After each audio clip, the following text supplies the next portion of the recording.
Welcome to Quiet Scare, where horror doesn't scream, it whispers. Real documented experiences, selected with care, and adapted for quiet, sleep-friendly listening. Truth stays firm. The mood deepens. Please like and subscribe, and tap the bell for new episodes. No more than 3 ads in the first 15 minutes, then uninterrupted playback. Literary horror shaped from authentic accounts for sophisticated listeners. Sleep well and dream dark.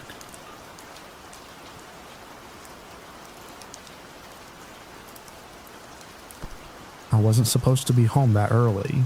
The only reason I came back was because the meeting got pushed. Otherwise, I wouldn't have found her like that. I still wonder how long it would have taken if I hadn't turned the key at 12:40 that afternoon. Would it have been hours? A day? Longer? The first thing I noticed was the quiet. Not peaceful silence. Dead silence. The kind that wraps around your neck and tightens. Except for the television. It was blaring something from the living room. Voices shouting from a cooking show. Or maybe a game show. I couldn't tell. I just remember how wrong it sounded. How loud it was against everything else. The air was too still for a place that should have had life. No music. No movement. No voices. Just the high, too happy sound of that television echoing from the hallway. We shared the place. Me, Maria, and Carlos. They were dating on and off, but I wasn't close with either of them in that way. More like a satellite, orbiting their weird, always-on-the-edge dynamic. I kept to myself mostly, paid rent on time, cleaned my share, tried not to get pulled into their arguments, though that got harder the longer I lived there. That day, Maria's car was in the driveway. Carlos's wasn't. But I saw another car parked just down the block. A gray sedan I recognized. His cousin's, I think. Or maybe a friend. Someone I'd seen around more than once. Sitting out front waiting for Carlos to come out. I didn't think much of it until later, when I walked in. The door didn't creak like usual. I remember that detail for some reason. Just a smooth, almost respectful swing open. The kind you see in a movie right before something bad happens. I called out. Just a simple hello? Not loud. Just enough to announce myself. No answer. I dropped my bag by the door, turned the corner and headed toward the kitchen. That's when I saw her. Maria was lying on her side, like she'd collapsed halfway through getting up. Her arm was twisted underneath her, and her hair covered most of her face. There was something wrong with the angle of her legs, unnatural, like she'd been pushed or spun before hitting the ground. For a few seconds, I didn't move. I thought maybe she'd fainted, maybe she was drunk, or had passed out. But I knew, even before I stepped closer, that it wasn't that. The way the air felt, it was heavy, not just from heat or stillness. Something else, like the house had exhaled, and decided not to breathe in again. I knelt down. Her skin was pale, but not cool yet. There were marks near her temple, bruising along the cheekbone. A thin line of blood had dried from her nose down to her upper lip. Her lips were slightly parted, eyes closed, no fluttering, no reaction when I touched her wrist. I checked for a pulse, because that's what you're supposed to do, right? Nothing. I backed up, leaning against the counter, staring. I kept trying to make sense of it.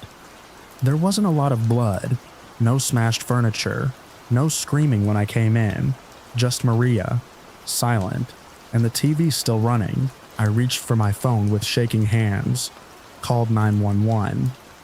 I remember my voice cracked when I said the address. I don't remember what I told them beyond that. Then I noticed the back door. It was shut, but not latched, the kind of half-close you do when you're in a hurry. I didn't touch it. I didn't move toward it. I just stared, and that's when I heard it. Footsteps.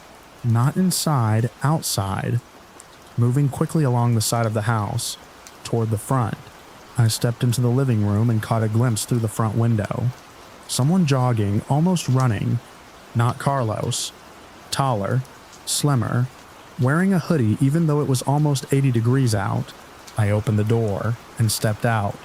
But by the time I looked around the corner, the gray sedan was gone. Just an empty patch of curb where it had been parked minutes earlier. The police showed up fast. I must have sounded panicked enough on the call. They took over the house, sectioned it off, started asking questions. I gave them everything I knew, what time I came home, what I saw, the car I noticed. They asked about Carlos, when I'd seen him last, what their relationship had been like, if there had been any fights recently. I told them the truth, that things had been tense, but I didn't know anything specific. They took my statement, told me not to leave town, and that someone would be in touch. I stayed in a hotel that night. Couldn't go back in, not after seeing her on the floor like that. Carlos didn't show up that day, or the next. He was officially listed as a person of interest after they couldn't get hold of him. A week later, they found his phone dumped near a gas station 2 towns over. Still on, battery nearly dead. No sign of him. They traced the gray sedan to a guy named Luis. Friend of Carlos's, just like I'd guessed. Luis denied everything. Claimed he hadn't seen Carlos in weeks. But surveillance showed the car outside our place that same afternoon. No footage of who was driving, though. Just the car parked. Still, the TV had been turned to a cooking channel, some kind of baking competition. They left it playing during the whole initial sweep, I think, to preserve the scene. But I remember standing outside on the porch, hearing it spill through the cracked window, cheerful and stupid. I tried going back once, just to grab my stuff. The kitchen had been cleaned, scrubbed, repainted even, but I couldn't step inside, not past the doorway. I left most of my things. Maria's family moved her stuff out a few weeks later. I never spoke to them. Didn't know them well. Didn't know her that well either. That's the thing that sticks with me. You live with someone, share walls, hear them laugh or cry through thin plaster, and still you don't know the half of it. Carlos was never found. Some say he fled to Mexico. Others think he might have ended up dead himself. But I think about that door left half open, the footsteps, the car pulling away fast enough to blur. I think about the timing, how I wasn't supposed to be home, how 10 more minutes could have meant walking into an empty house, or walking in while someone else was still inside. I still hear the television sometimes. In my head, loud, fake, a laugh track against something terrible.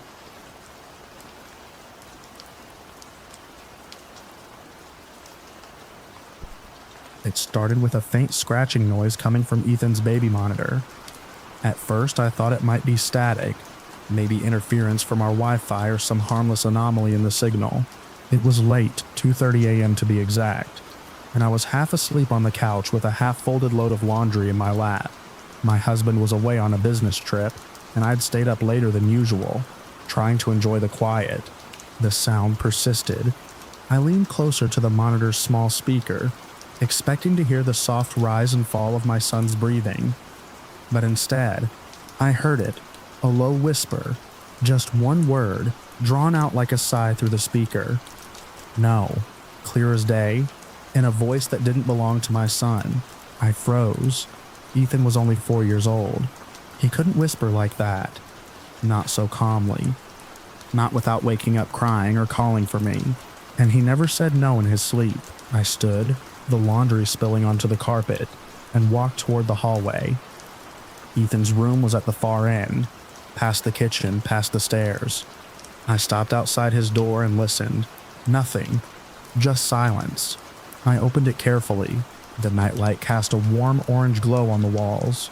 His blankets were bunched near his feet, his favorite stuffed rabbit lying face up on the floor. But he wasn't in his bed. He was curled up in the corner, on the floor, pressed tight against the baseboard like he was trying to disappear. His eyes were wide open, unfocused. When I knelt down and whispered his name, he didn't respond. I had to touch his arm before he blinked, like he was waking from someplace far away. He looked up at me and said flatly, "She won't let me sleep in there." I didn't ask what he meant. Not right away. I picked him up and carried him back to my room, tucking him under my quilt and staying beside him until I felt his breathing slow. My heart didn't slow, though. I watched the clock crawl past 3, then 3:30, and still I couldn't get that voice out of my head. The next morning, I checked the monitor's recording feature. It had a motion detection clip from 2:28 a.m. I hit play. There was nothing but the room, empty. Ethan had already moved to the corner by then. The blankets on his bed were still and undisturbed. But 20 seconds in, the comforter lifted slightly, as if someone was shifting underneath. There was no one there. Then the voice came again. No. Exactly as I'd heard it. Soft. Low. Intentional. I didn't tell anyone. Not yet. I didn't want to be the paranoid parent who jumped at shadows. But that night, Ethan refused to even go near his room. He stood at the threshold and shook his head, clutching the stuffed rabbit so hard his fingers went white. "She's in there," he whispered. By the bed, I slept with him in the guest room that night. And the night after, the third night, I tried to gently coax him back. I opened the door in front of him, turned on the lights, showed him the empty space, but he clung to my hand and refused to take a single step in. I tried to explain it away. Maybe it was night terrors or a phase. Kids were imaginative. Everyone says that. But I knew my son. He wasn't prone to storytelling. He didn't have imaginary friends or fears of monsters. And he'd always slept soundly in that room. Until now. On the fifth night, I decided to sleep in his room myself. Just me. I told him I was testing the monitor to make sure it wasn't broken. He didn't argue. He only said, "Don't close your eyes all the way." I didn't know what that meant. I set up the monitor again and left the receiver on the nightstand. The room felt colder than the rest of the house. Not freezing, just off. I wrapped myself in his dinosaur comforter and waited. At exactly 2:30 a.m., the air changed. There's no better way to describe it. The silence grew heavy, like it had mass. I opened my eyes fully and looked toward the monitor screen. The audio was quiet. No whispers, no movement. Then the bedding shifted. Not much, just a ripple, like someone had turned over next to me. But there was no one there. I held my breath. The blankets moved again, this time near the foot of the bed, as if something heavy had settled there. The whisper came next. Not from the monitor, from behind me. A breath in my ear. "She's mine." I turned so fast I nearly fell out of the bed. The room was empty. Nothing near the door. Nothing near the closet. Nothing under the bed. I grabbed the monitor and fled, barely remembering to turn off the light. After that, I stopped trying to fix it. We moved Ethan permanently into the guest room. I told my husband it was temporary. I told myself it was just a phase. I tried to believe it, but the old room stayed empty, and still the monitor picked up things. Shifts in the blankets. Whispers.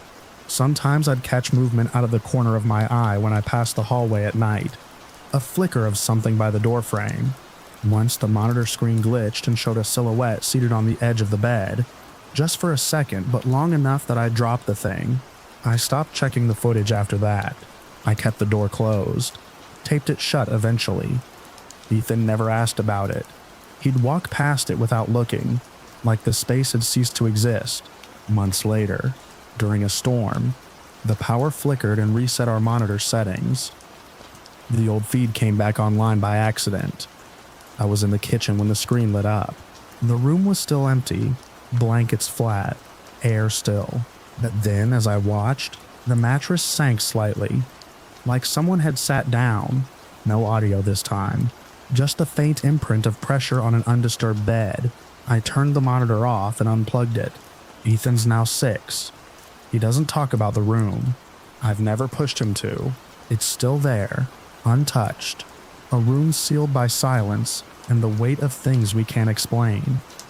Sometimes at night I walk past it and feel the cold seeping through the doorframe. She's still in there.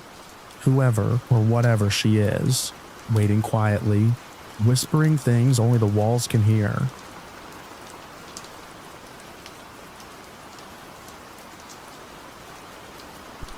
I found Dave in our backyard just past midnight, not walking through it, standing still, facing our house about 20 feet from Ethan's window.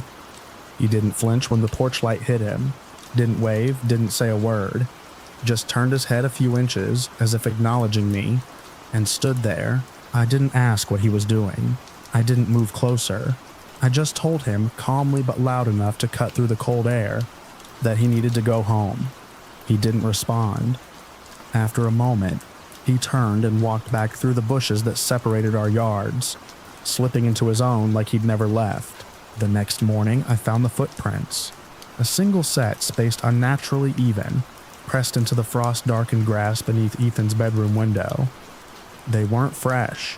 The frost had melted slightly beneath them, then refrozen several nights old at least. They didn't match my boots or my wife's shoes.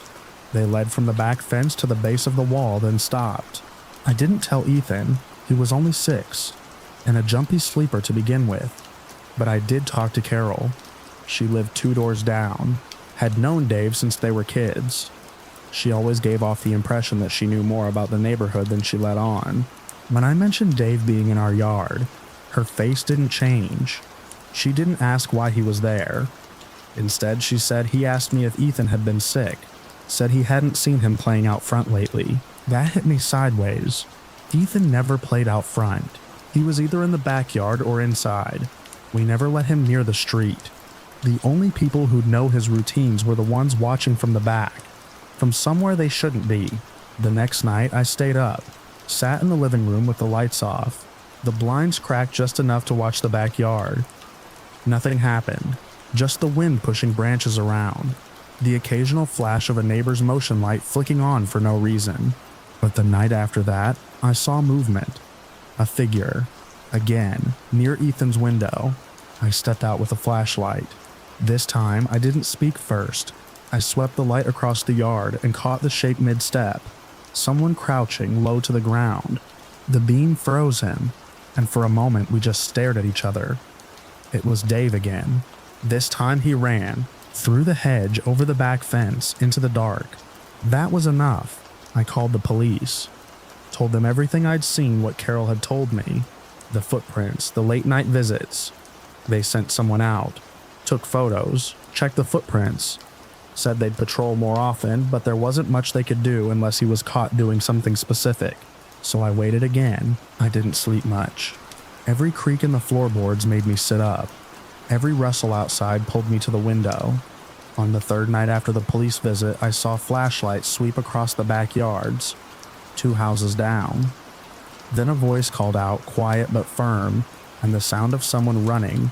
They caught him trying to climb back over Carol's fence. He'd been carrying a small notepad, a pencil stub, and what looked like an old key, rusted, heavy, maybe brass. The officer said he wasn't making much sense, just kept repeating Ethan's name, like a song stuck in his throat. They took him in for observation. After that, Carol didn't speak to me much. I think she blamed me, somehow, like I should have handled it differently. She kept her curtains drawn tighter. Dave's house stayed dark. When we checked Ethan's window the next morning, we found something tucked under the sill, a folded piece of paper, torn from the notepad Dave had been carrying. On it, in shaky block letters, was a single sentence: "He's safer when I watch." I don't know what Dave thought he was doing. I don't know if he meant harm, or if he believed he was protecting Ethan from something. But the line between watching and trespassing had been crossed long before that note, and I couldn't afford to wait for it to blur again. We replaced the fence, installed cameras. Ethan never knew the full story, just that someone had been sneaking around, and the police had made sure it wouldn't happen again. He still sleeps with the curtains drawn tight. Sometimes when I check the backyard late at night, I half expect to see a figure standing there, watching through the glass.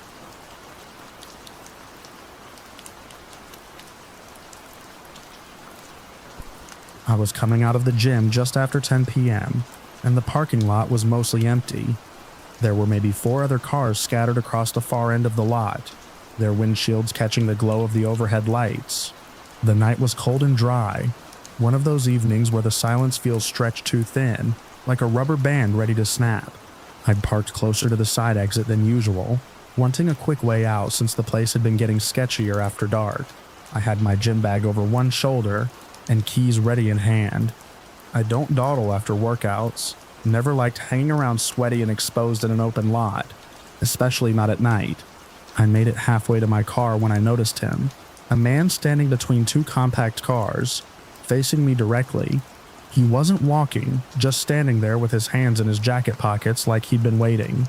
I veered slightly, adjusting my path to give him a wide berth. There was no reason for anyone to be loitering like that. I clocked his eyes following me, head not moving, just the eyes. My gut did that subtle twist it does when something's off. "Hey, sorry, real quick," he called out as I passed. I kept walking. Hey you," he called again, more forcefully. "I just need a second. You good to help me out?" I didn't answer. I've learned that when someone opens like that, no context, just vague appeals for help. They're usually not after anything good. I approached my car, a black SUV, and unlocked it without looking back.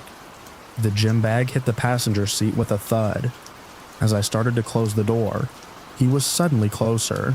Too close, maybe 10 feet away now. I hadn't heard him move. "You from around here?" he asked. I turned, one hand still on the door, the other curling tighter around my keys. The metal pressed into my palm. I scanned the lot again. Still empty. No staff milling around. No other stragglers heading to their cars. Just me, him, and the distant whine of a highway off-ramp.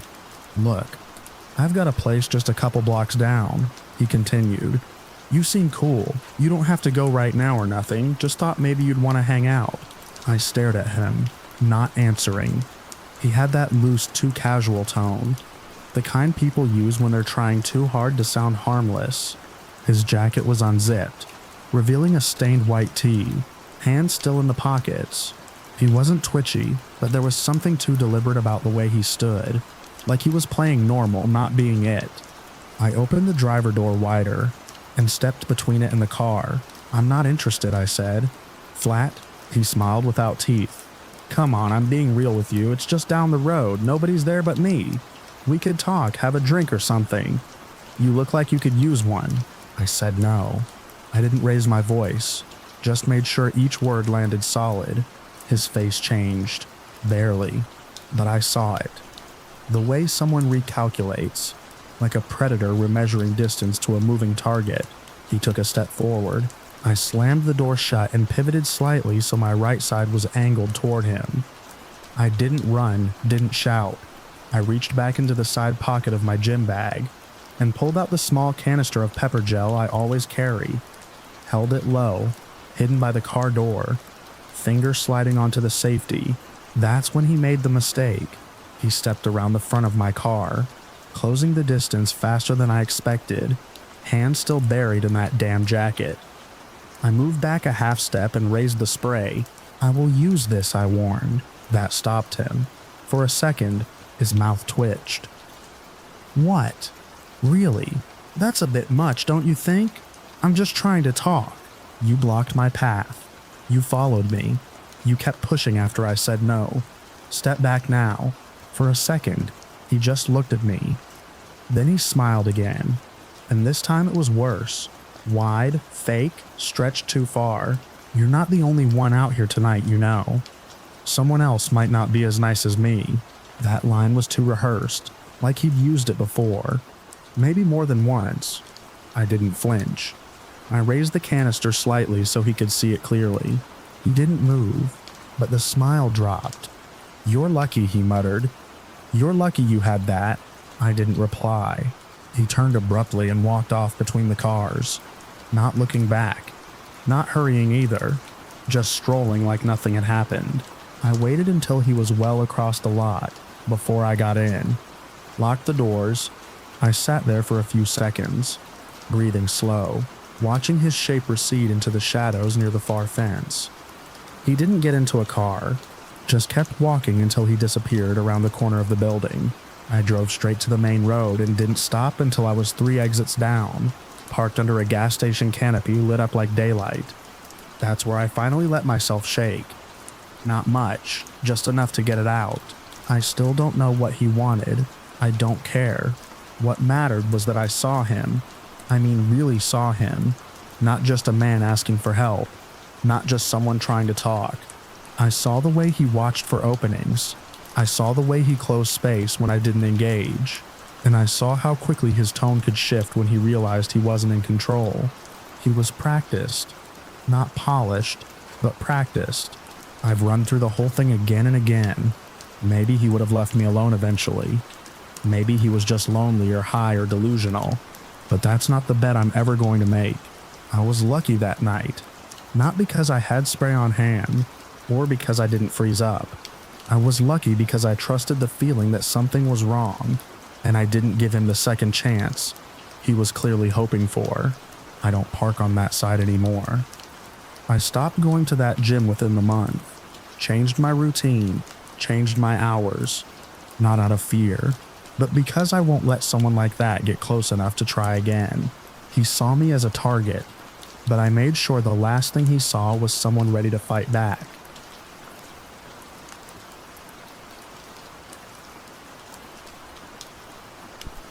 We were 2 days into rehearsals when we noticed the drag marks. Austin found them first, out in the north hallway of the farmhouse. That wing hadn't been used in years. No furniture, just dust. Dead flies and brittle bits of leaves that must have blown in from the broken window near the back stairwell. He called us over, crouched low, his hand hovering above a long, smooth line, etched through the gray film on the floor. No footsteps nearby, just a single continuous trail. Like something heavy had been pulled down the hallway and out of sight. We stood there for a while, each of us trying to come up with a reason not to care. Maybe it was just a raccoon. Maybe a draft caught a rug and dragged it. We wanted to laugh it off, but there was nothing in that hallway that could have made those marks. And the drag was too straight, too clean. Something or someone had moved through there. Brandon shrugged and went back to tuning his guitar. Tyler gave me a look like he wanted me to say something reassuring, but I didn't have anything. We'd rented the farmhouse for its isolation and acoustics. Brandon insisted the old wooden beams and stone floors would give our new recordings a raw, live feel. I was just happy to get out of the city for a while. The place was an hour from the nearest gas station, surrounded by overgrown fields and a patchy tree line that always seemed closer than it should have been. We didn't talk about the marks again. Not that day. That night, during practice, the scent hit us all at once. It wasn't just must or mildew. It was sharper, wet, rotten like meat left out in the sun. Brandon gagged and dropped his pick. Austin muttered something and opened the windows, but it didn't help. The smell was already in the room, curling up from the floorboards, seeping through the walls. It coated the back of my throat like grease. For a minute, I thought I was going to be sick. Tyler walked the perimeter of the room, sniffing near the baseboards, then outside, then back again. Nothing. No dead animal.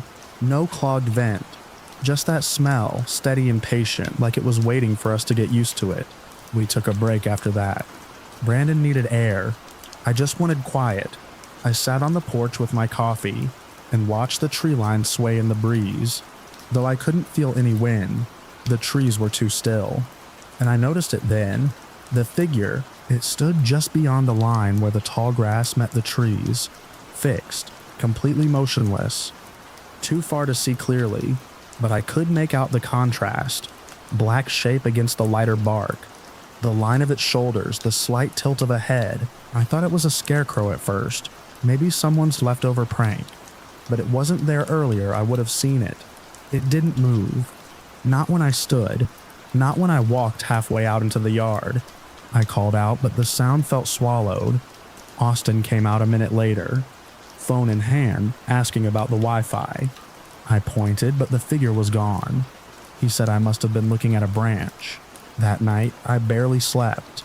We rehearsed again the next evening, this time in the front parlor, trying to avoid the smell in the back room. It didn't help. Halfway through our second run, Brandon stopped mid-chord.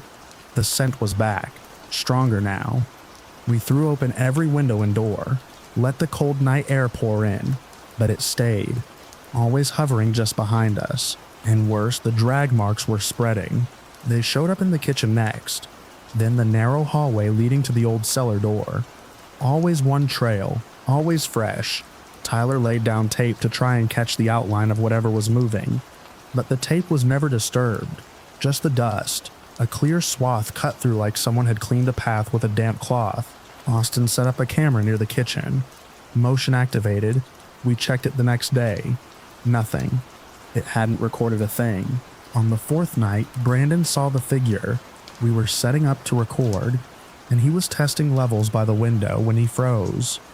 He didn't say anything, just stared. I followed his line of sight. It was closer this time, maybe 30 feet from the house. Still at the tree line. Same posture, same complete stillness. Brandon backed away from the window. The rest of us went out front, but by then it was gone. That night, the smell was so strong I couldn't stay inside. I slept in my car, windows cracked, keys in the ignition. I didn't care how paranoid it looked. I needed the escape hatch. At around 2 a.m., something brushed against the side of the car. Not a knock, not a tap. A brush, like someone dragging their hand along the metal. I sat up straight, heart pounding, staring out into the dark. I could see the house. All the lights were still on. No movement. Just the shape of the farmhouse looming in the distance, and the sound of the wind through the grass. I didn't sleep again. The next day, we called it. Brandon wanted to pack up. Tyler argued, said we were being dramatic, but none of us had eaten much, and our rehearsals were falling apart. We were on edge, snapping at each other over nothing. We decided to record one last take that night and leave in the morning. The sun went down fast. By the time we finished tuning, it was full dark outside. No moon, just the porch light and the glow from our amps. Halfway through our second track, the power went out. Not a flicker, a full cut amps, lights, everything. Silence fell like a dropped curtain. Then we heard the creak of the back door. It was subtle, like the sound of wood easing open under its own weight. We stood there, frozen, eyes wide in the dark. Tyler grabbed his phone and turned on the flashlight. The beam wavered as he moved through the kitchen toward the back. "Stay close," I whispered, mostly to myself. We found the door ajar. The scent poured in like a wave. Tyler backed up fast, gagging. I held my breath and stepped forward just enough to push the door shut. The lock clicked, but it didn't feel like a win. When we turned, the drag marks were in the kitchen again, fresh, glistening slightly in the beam from the phone. They led from the base of the back door all the way to the cellar entrance. The cellar door was open. Brandon started whispering, "No," over and over. I put a hand on his arm, but he jerked away. Austin stood by the table, pale, unmoving. Tyler shone his light down the stairs. Nothing. Just black. We backed out slowly, got in our cars. No one said anything. I drove the hour back to town in silence, eyes flicking to the rearview mirror every few seconds. I half expected to see a figure in the back seat or on the road behind me, but there was nothing. We met at a diner just after dawn, sat in a booth by the window and stared at our coffees. Tyler finally broke the silence. It was watching us. We nodded. No one argued. I haven't gone back to that house. Neither has anyone else. But sometimes when I'm walking home from a late gig, I catch the scent again, faint but sharp, like something rotten following the wind. And sometimes in the park across the street from my apartment, I swear I see a figure standing still beneath the trees. Too far to see clearly, too motionless to be normal.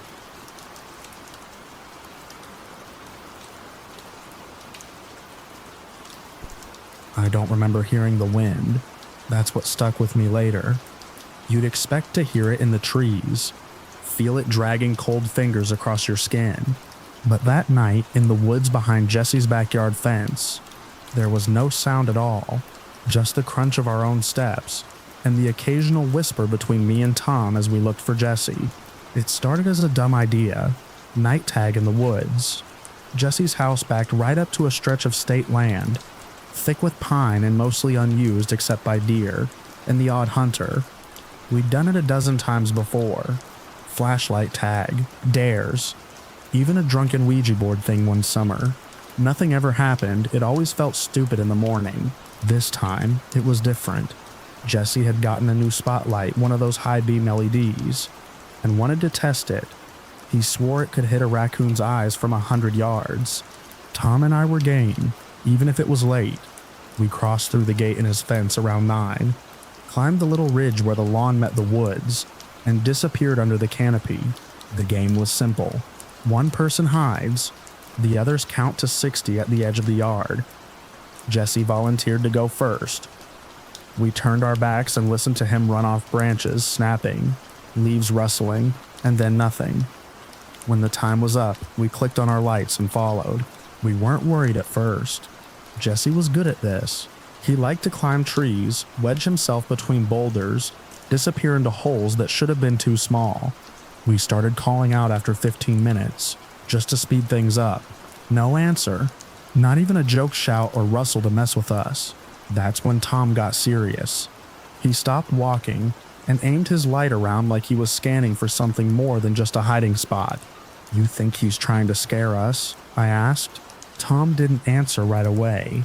Then he said, "Did you hear him run?" "Yeah," I said, when he took off. "No." After that, I hadn't. We looked around. The forest wasn't huge, but it was dense. Pine needles underfoot. A few deer trails, nothing manicured. The further in we went, the darker it got. The LED lights pushed back the black in narrow cones, but beyond that, the trees swallowed everything. Then I saw something. I didn't hear it. I didn't feel it. Just a flicker at the very edge of my left eye. A pale shape. Maybe a shoulder, maybe nothing. I spun and pointed my light, but there was only trees. Still, my heart rate kicked up. I didn't say anything to Tom. We kept walking, calling Jesse's name. Maybe 20 minutes had passed. Then Tom froze and whispered, "Shh." I stopped, expecting to hear Jesse laugh or crack a branch to mess with us. Instead, Tom turned slowly and aimed his light behind us. "Did you see that?" he asked. I lied. No, but I had. Only this time it had been on the right side. We both stood there, listening. No wind, no animals, no insects, just silence and our breathing. I wanted to call out again, but couldn't make myself speak. Tom finally moved forward, motioning for me to follow. We kept our lights forward now, walking slowly, more like we were on patrol than playing a game. Another few minutes passed, and then I noticed something strange. We weren't circling back toward the fence. We weren't going deeper either. It felt like we were walking in the same loop, same stump, same low-hanging branch. Tom kept ducking under.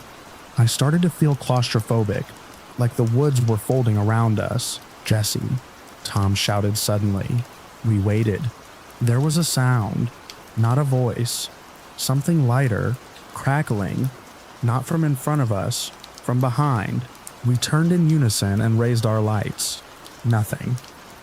I didn't want to ask the question, but I did anyway. "Are we being followed?" Tom didn't answer. He just started walking again, faster. I stayed close. The path narrowed, brush closing in. My arm scraped against something dry and brittle. Then just ahead, Tom stopped so fast I bumped into him. "Look," he whispered. In the dirt ahead, scuffed and partly covered by leaves, was a shoe. Jesse's. We both recognized it, bright red sole, dirty white canvas. Only one. I picked it up. It was damp. "Why would he take it off?" I asked. Tom shook his head. No way he'd lose it unless he trailed off. We stood there, both lights sweeping the area. I caught the edge of something again. Movement, but not near the ground. Up in the trees, I pointed. There.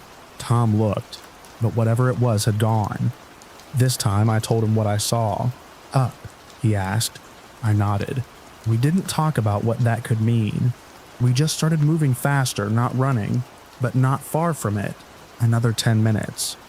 Then the woods opened slightly into a hollow, low ground ringed with trees. It felt wrong.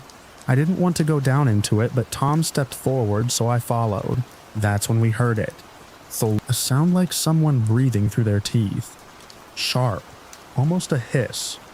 Tom raised his light. There was something on the far edge of the hollow. Not a person. Not an animal. Just a shape. A little too tall. Too narrow. As the light hit it, it moved. Not away. Closer. I don't remember deciding to run. I just did. Back the way we came, not checking if Tom was behind me.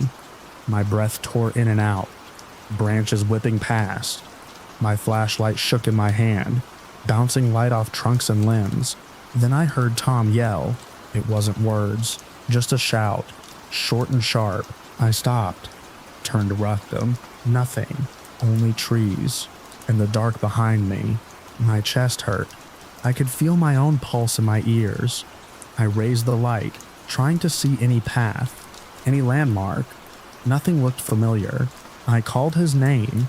Silence. I turned again. No idea which way the fence was now. Every direction looked the same. I picked one and walked. I told myself I'd go 30 steps, then reassess. But I couldn't count. My legs kept moving. The silence felt louder now, like pressure against my ears. Then I saw another flicker off to the side, low to the ground. I whipped the light toward it and froze. It was another shoe. Jesse's other one. But it wasn't on the ground. It was wedged in the crook of a tree branch, 6 feet off the ground. Too high to fall into. Too deliberate. I backed away. Slowly. Turned. Something stood about 20 feet ahead, half shielded by a tree. I could see just enough to tell it wasn't Tom, and it wasn't Jesse. Too tall, too still. My light flickered. I didn't breathe. It moved, stepping behind another tree. Soundless. I turned again and ran. My foot caught on something. I fell hard, light skittering away. The world spun. Bark and dirt in my mouth. I reached for the flashlight, grabbed it, and when I raised it, I was facing the fence. Just there through the trees, barely visible in the pale light. Jesse's backyard. I ran. I didn't stop until I hit the gate, fumbled with the latch, and collapsed inside. I don't know how long I waited. I left the gate open, left the light on, just sat there on the grass, watching the woods. Tom came out of them maybe 20 minutes later, alone. No Jesse. His face was white, eyes wide. He didn't speak, just sat beside me. The police searched the woods. Dogs, volunteers, drones. They found nothing. Not the shoes, not a body, not a sign of Jesse. They asked us if he ran away. We said no. They asked if we'd been drinking. We hadn't. They asked if we were sure we'd seen someone else out there. We were, but even now, I can't describe the figure. Only the shape. Only the way it stayed just outside the light. Just outside, knowing. I still see it sometimes. In the corners when I'm tired. When I look too long into shadows and expect nothing back. Sometimes it's there.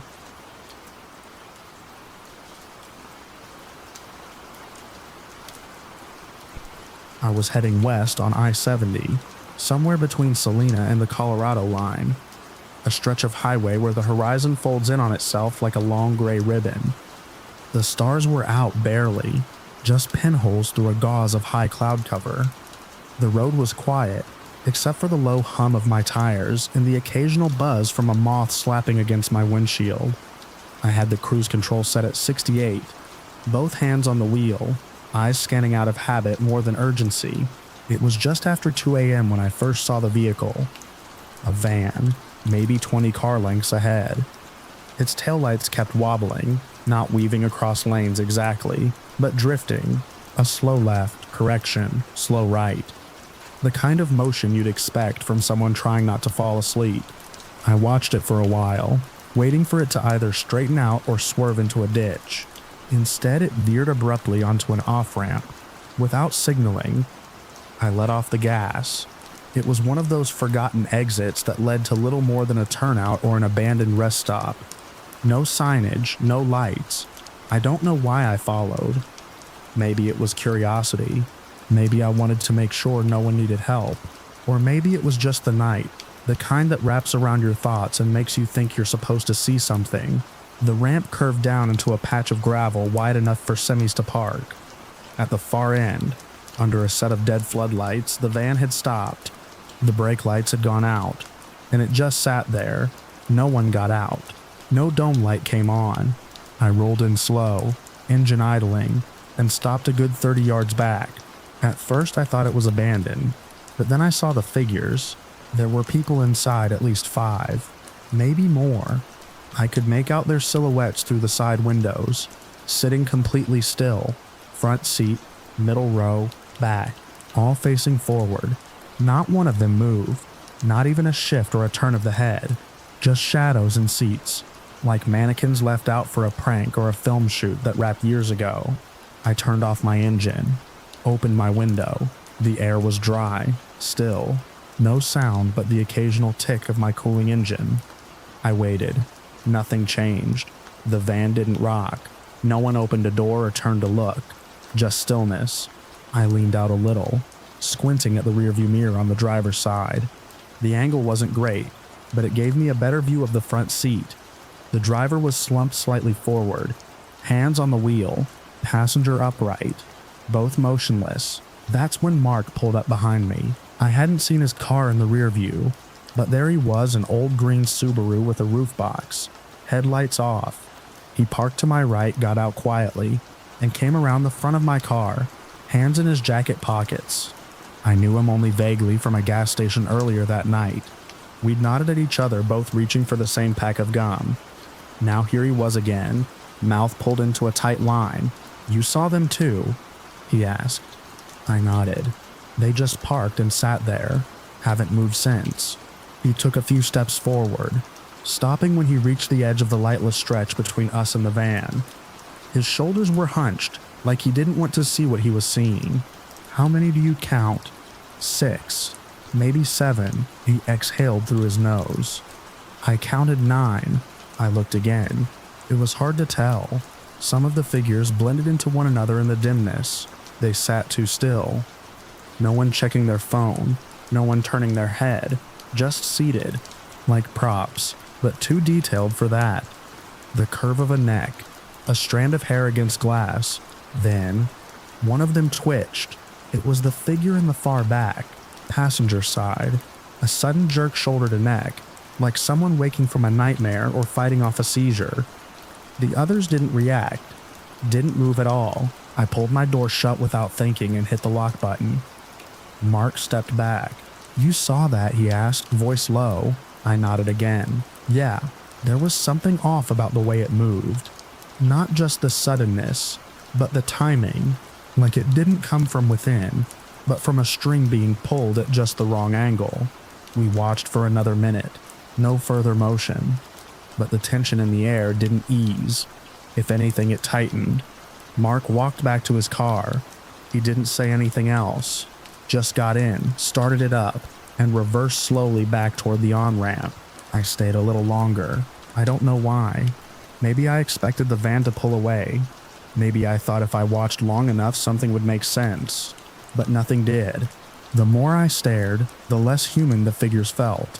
Like their outlines were too perfect, too still. Like they were holding a pose that no one could maintain naturally. Another twitch. Same figure. This time the head tilted sideways, quick and sharp. Then stillness again. That broke it for me. I reversed without checking my mirrors. Gravel popping under my tires. When I reached the top of the ramp, I glanced back. The van hadn't moved, but one of the figures middle row behind the driver was turned now, face pressed to the glass. No light, no detail, just the shape of a head, slightly cocked. Watching, I didn't stop again until I hit a truck plaza 20 miles up. The lot was mostly empty. I parked under the brightest light I could find and sat there with the engine running. Mark pulled in a few minutes later, parked 3 spaces down. We didn't talk, just nodded through the windows like nothing had happened. Eventually I kept driving. The sun came up around Lyman, tinting the plains in that faint gold that makes you think the world is still okay. But I never saw the van again. No mention on the news, no accident reports, no missing persons bulletins.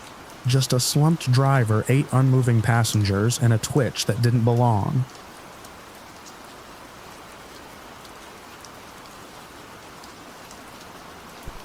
The first time I noticed him, I was walking out of the public restroom by the poolside. It was a typical Florida afternoon. humid and buzzing with the kind of casual chaos that comes with a full-capacity family resort. Parents were chasing toddlers, lifeguards were rotating shifts, and the tiki bar speakers played a steel drum rendition of some pop song. Ethan had run off with his goggles hours ago, promising he'd stay within the shallow end. He was good about that sort of thing, especially since our mom passed. I guess he knew I was doing double duty. Brother and parent rolled into one. I pushed the bathroom door open, and there he was, leaning against the tiled wall near the hand dryers, arms crossed, staring too hard. He didn't look like a guest. His clothes were wrong for the setting. Long-sleeved button-up, dark jeans, shoes with dust on them. Who wears dark jeans at a resort in July? He didn't speak at first, just looked me up and down. I reached for the paper towels, but he stepped forward slightly, cutting off my exit. That's when he asked, real low and direct, "Got any spare cash?"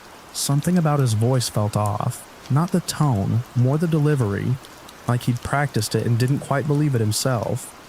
I told him no, and tried to sidestep, but he pressed again, this time faster, like he needed to get the words out before I walked away. "It's not for drugs or anything, I just need gas money. My wallet got stolen, my car's in the lot." I glanced back at the door. "Talk to the front desk," I told him. "They've got protocols." He didn't move, just stared, jaw clenched, like he was deciding something. Then he nodded once, backed off, and said, Yeah, okay. Thanks anyway." The moment I stepped back into the sun, the air felt too bright, too loud. Ethan's head popped out from the pool, and he waved. I forced a smile and waved back. Maybe the guy was harmless. Maybe he was telling the truth. But the way he'd stood too close, too still, set something in my chest humming. I let it go. That night, around 6, Ethan and I went to grab food from one of the snack bars near the arcade. He darted inside, excited about some game tokens, and I waited outside near the valet circle, checking messages. That's when I saw the car. It was a silver 4-door sedan, the kind of make that blends in everywhere. No bumper stickers, no distinguishing marks, just clean and forgettable. But the guy from the bathroom was behind the wheel. He wasn't looking at me. He was watching the hotel entrance like he was waiting for someone to come out. His posture was different now, no longer playing the part of a desperate guy down on his luck. He looked focused, alert. I crossed to a bench where I could still see him without being obvious. 10 minutes passed, then 15. He didn't leave, didn't get out, didn't make a call, just sat there with the engine running. That same dull unease settled in my gut again. Maybe it was nothing, but nothing had a habit of turning into something, especially when you were responsible for a younger sibling. Back inside, I flagged one of the security guys near the front desk, told him I saw someone lingering in the lot, acting strange. I didn't dramatize it, just gave a description. Mentioned the encounter in the restroom. He took a note on a clipboard and gave me a polite nod. Said they'd take a look. Ethan was already tugging my arm, asking for quarters for air hockey. I tried to shift back into Big Brother mode, but I kept glancing outside. The car was gone. Later, back in the room, I couldn't sleep. I told myself I was overreacting. I watched some late-night cartoon with Ethan, until he fell asleep with his mouth open and one sock half off. I turned the volume down and stared at the ceiling. That guy's face wouldn't leave my head. The next afternoon, the resort felt a little quieter. I hadn't seen the car again. The incident was already fading in my mind when I caught sight of a security guard walking briskly across the lobby with 2 police officers in tow. Something about their pace, urgent but controlled, caught my attention.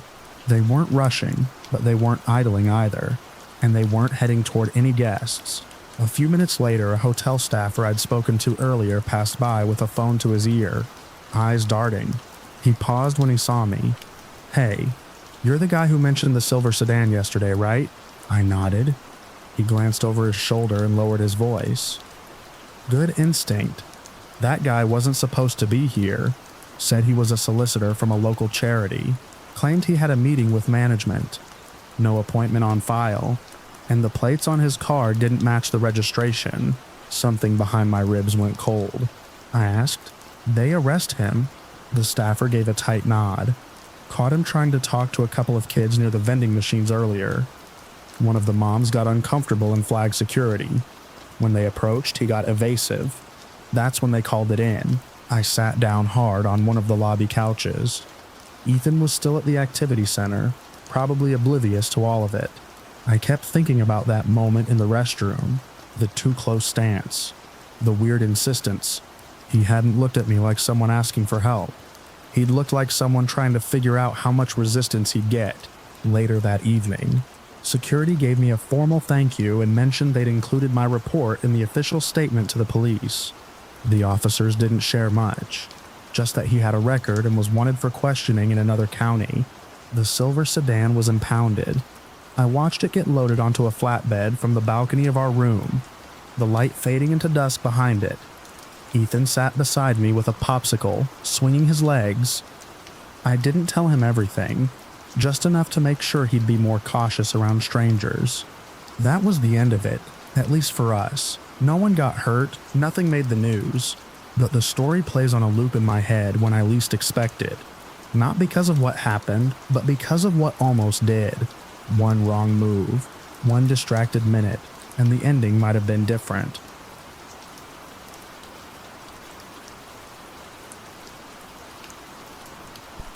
It started with a wrong turn. At least that's what I told myself when we first noticed the headlights trailing behind us after dinner. We'd just left the diner on 8th Street.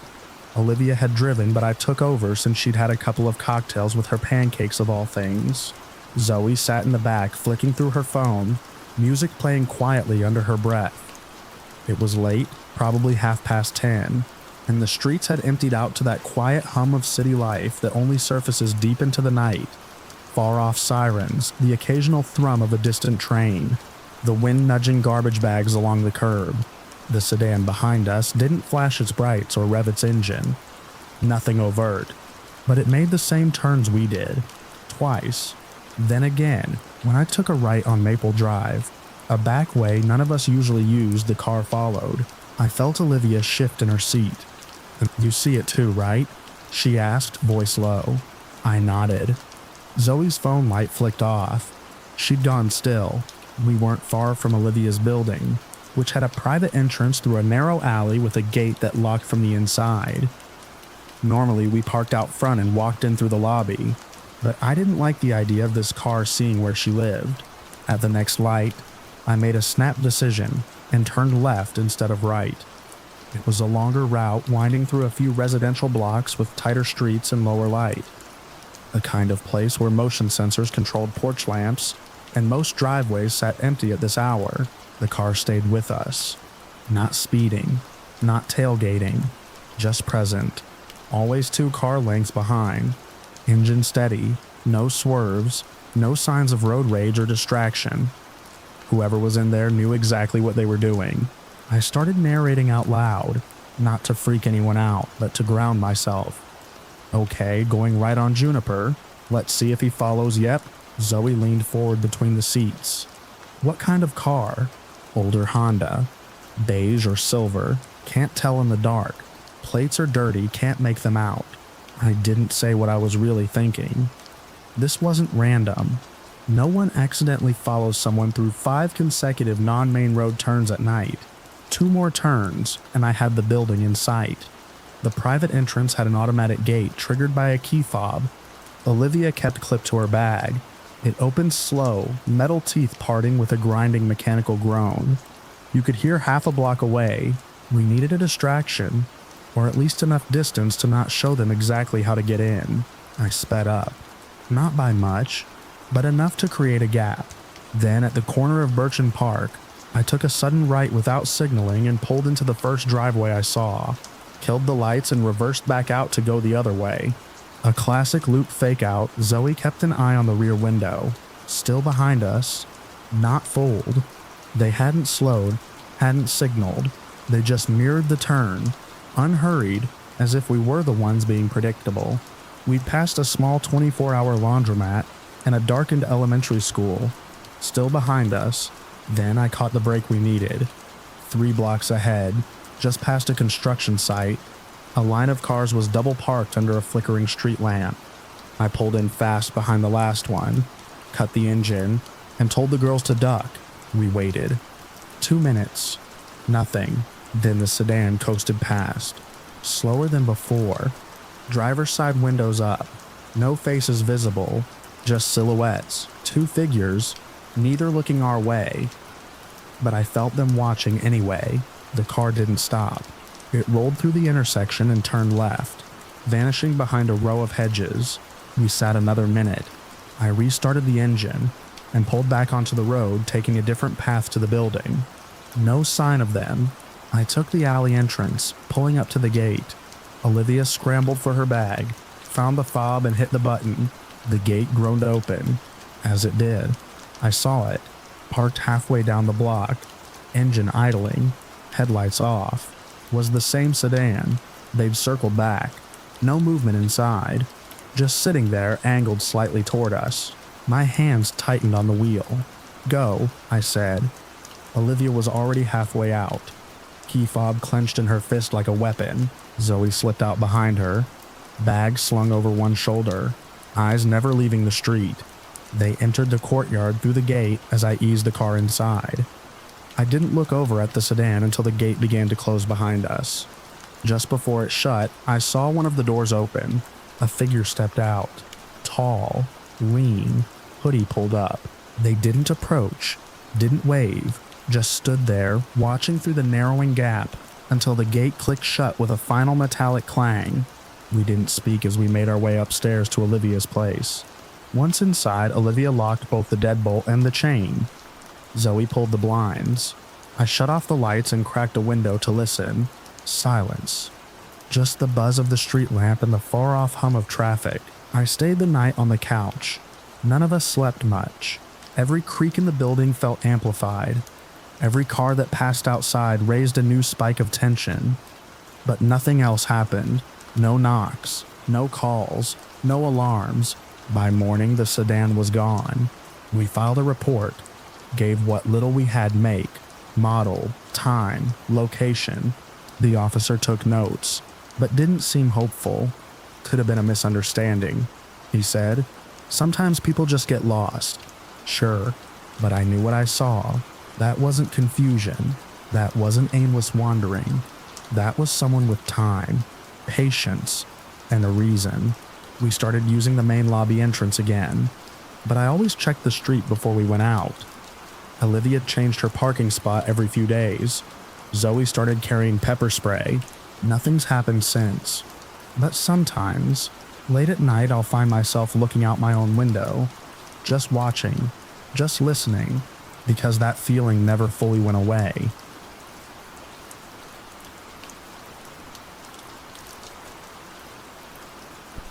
I still have the first letter pinned on the fridge. It was printed on stiff white paper, with a gold embossed city seal and a polite but unmistakably firm tone. Notice of violation, it read, regarding hedge height. According to subsection 18.3b of the Community Appearance Ordinance, my front hedge had exceeded the allowable height by 2 inches. The letter included a timestamp photo taken at midday, apparently by someone standing on the sidewalk across the street. It also included a demand: correct the violation within 10 business days or face escalating fines. I trimmed the hedge that afternoon, measured it with a carpenter's level and a yardstick, double-checked with the city's digital ordinance archive, printed the relevant page and filed it alongside the notice. I'd lived on that block for 8 years, and if there was one thing I took pride in, it was the state of my property. Grass always edged, gutters cleaned, garbage bins tucked out of sight before sundown on collection day. I thought that would be the end of it. The second notice arrived 6 days later. This time, it was a complaint about noise. Specifically, a report of loud mechanical noises coming from my garage at 3:17 a.m. on a Thursday. I was confused. There hadn't been any activity in the garage that night or any other night that week. I hadn't even driven my car for 2 days. But the notice was logged with a reference number and a copy of the filed complaint. Multiple neighbors, it said. Though no names were listed, I pulled the footage from my security camera. Motion activated, night vision capable. The garage sat in darkness, still as a tomb for the entire night. I burned the footage onto a USB stick and drove it down to City Hall the next morning. The clerk at the counter, Marissa, I think was polite but non-committal. She added the USB to a growing pile of resident-provided counter evidence and handed me a receipt. 2 weeks passed. Then another letter. This one was about the angle of my driveway's water runoff. An anonymous complaint had suggested it might be diverting rainwater improperly into the storm drain system. The letter included a diagram and language that bordered on accusatory. I spent that weekend marking slope gradients with chalk, snapping photos with a bubble level laid flat across various points of the concrete. The city inspector, who came out the following week, confirmed everything was within code. He was younger, probably late 20s, with a clipboard and a polite smile. Said I wasn't the only one in the neighborhood seeing a sudden uptick in violations. That's when I realized it wasn't just me.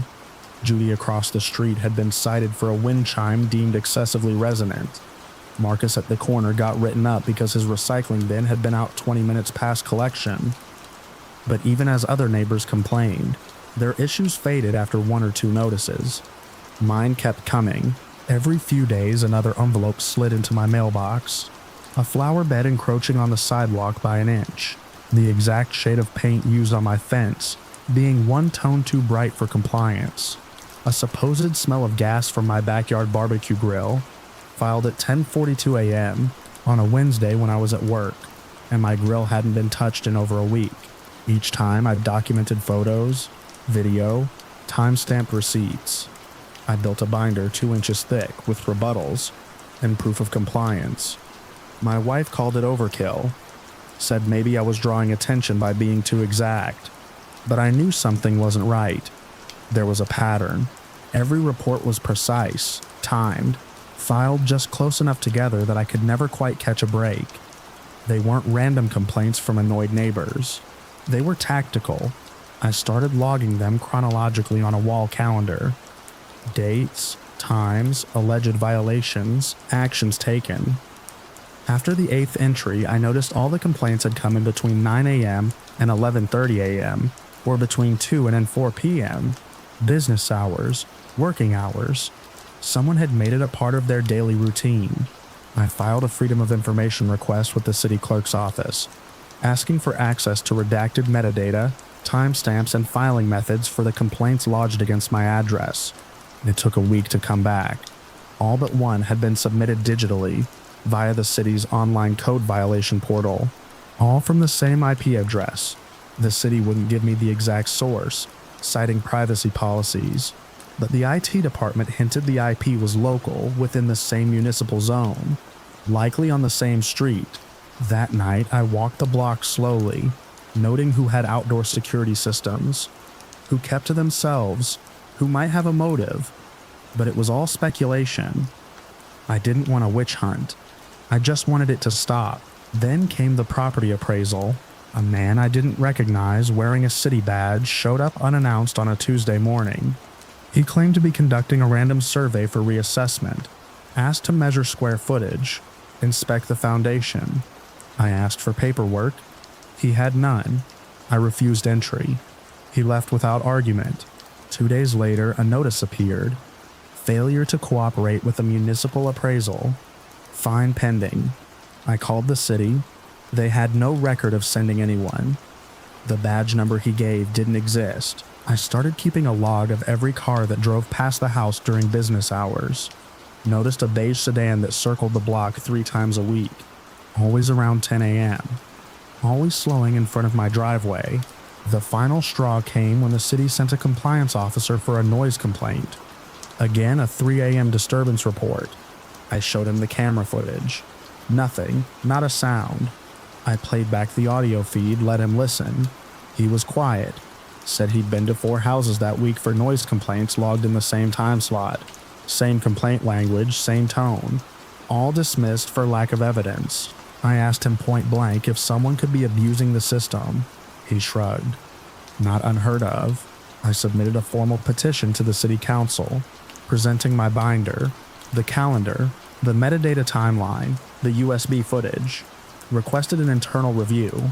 I didn't want revenge, just peace. 3 weeks passed. Then I got a call, not from the city, but from a reporter. Local beat, covering residential zoning conflicts. She'd been tipped off about a rogue compliance vigilante operating in our district. Said several homeowners had experienced similar targeted filings. I agreed to speak anonymously. Her article ran the following Sunday, a 2-page spread outlining the uptick in anonymous complaints, the digital breadcrumb trail, and the systemic failure to flag abuse of the ordinance system. She never named names. Neither did I. The article worked. For a while, the letter stopped. It's been 6 months now. The house is quiet again. No notices. No strangers measuring shrubbery. No phantom appraisers. Still, every morning I check the mailbox before the sun comes up, just in case something new has slipped in overnight. I keep the binder by the front door, updated weekly, indexed by topic, hedge height, paint tones, noise logs, a record of a conflict someone thought they could wage in silence. Somewhere on this street, someone watched every compliance, every correction, and filed again anyway.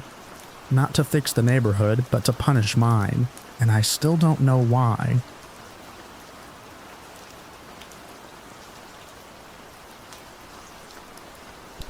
The outer chain link fence around the hospital was already falling apart, rusted and warped open in spots, like it had given up on keeping anything out or in. I remember the morning sun catching on the glass shards still wedged in the upper corners of the windows, giving off a dull shimmer like teeth. Kevin had parked a block away, just in case. Nathan brought the bolt cutters, though we didn't need them after all. The old service entrance at the north wing was buckled open, metal door pried back at the bottom as if something too wide or too heavy had forced its way through. We didn't talk much as we slipped inside. It was too early for anyone to be around, and yet the building felt awake. I had a clipboard, a digital recorder, and my field notebook, but I was already gripping them too tightly. The smell hit first, moisture, mold, and something chemical, sharp and stale. Hospitals always reek of ghosts, even without the hauntings. Officially, I was documenting structural decay in early 20th century institutional buildings. Unofficially, I was chasing down a rumor I'd heard from a city maintenance worker who claimed strange things still moved inside this place. I didn't share that last part with Kevin or Nathan. We split up an hour in, which, looking back, was the first mistake that mattered. The building was a sprawl of low, wide wings and sunken courtyards. Kevin went to the eastern side where the old pediatric unit had been. Nathan wanted to check out the admin offices upstairs.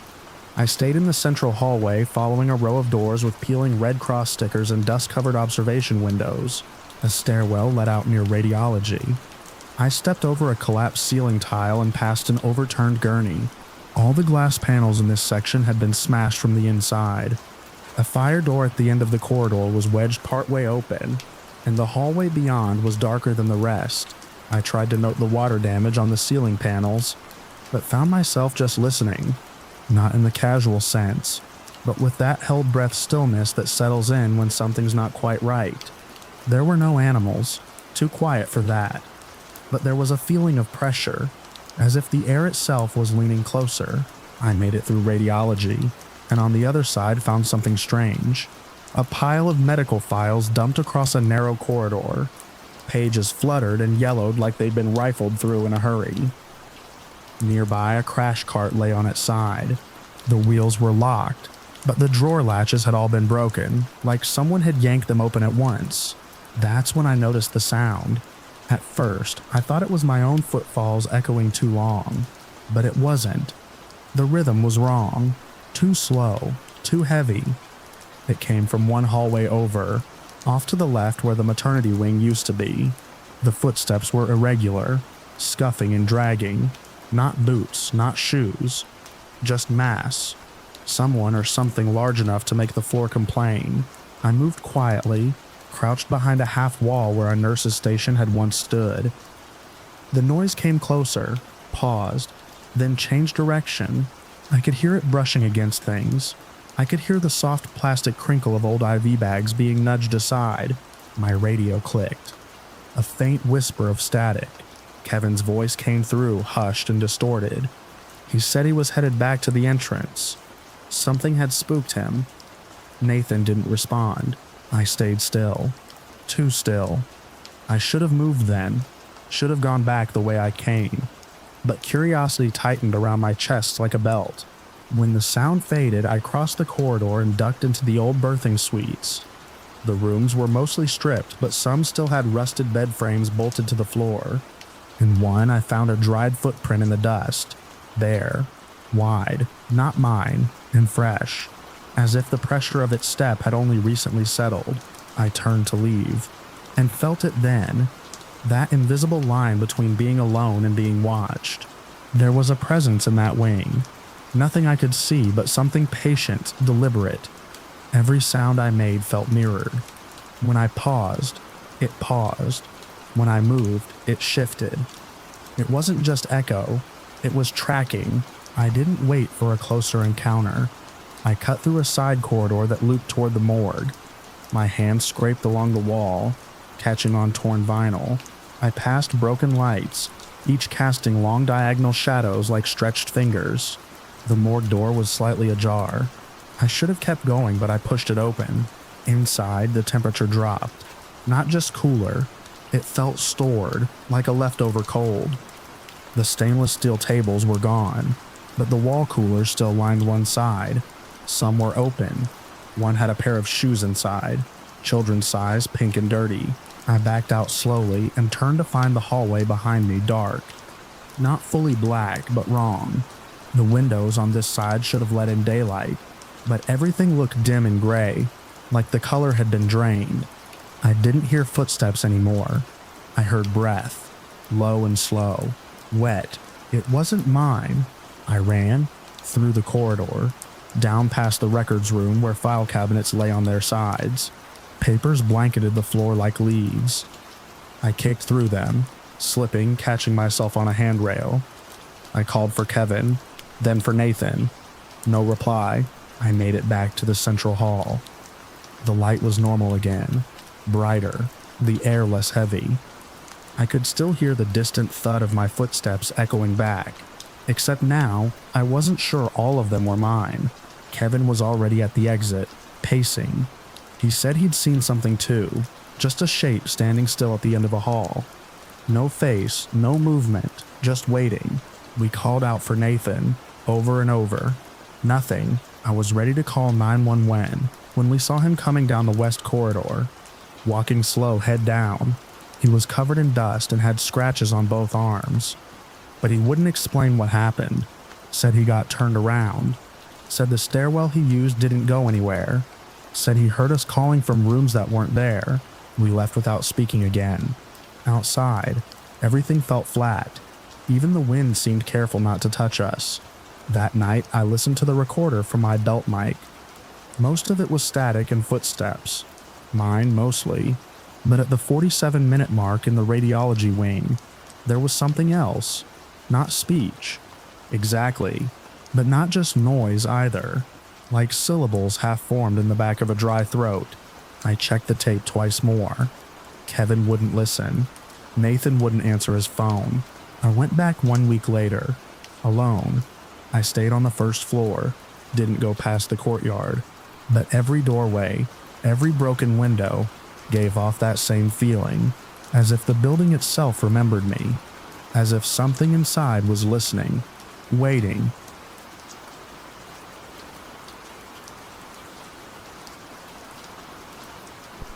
It was already past 9 when I got the notification. A small paper bag order from a Thai place I'd never heard of. Just one entree and a drink. The address popped up as a ranch-style home tucked in the bend of a quiet street. The kind of neighborhood that looked like it hadn't changed in 20 years. Night was settling heavy by then. No rain, no wind, just that still wintry kind of air where everything feels heavier. And sound carries too far. I pulled up to the house and double-checked the receipt. Right address. Cleanly typed. The porch light was on, but the windows were dark except for a flickering TV glow coming from the far end of the house. I grabbed the bag, climbed the steps, and knocked once. Waited, then again. No answer. I was about to call the number on the receipt when I heard the lock turning. The door opened just a few inches.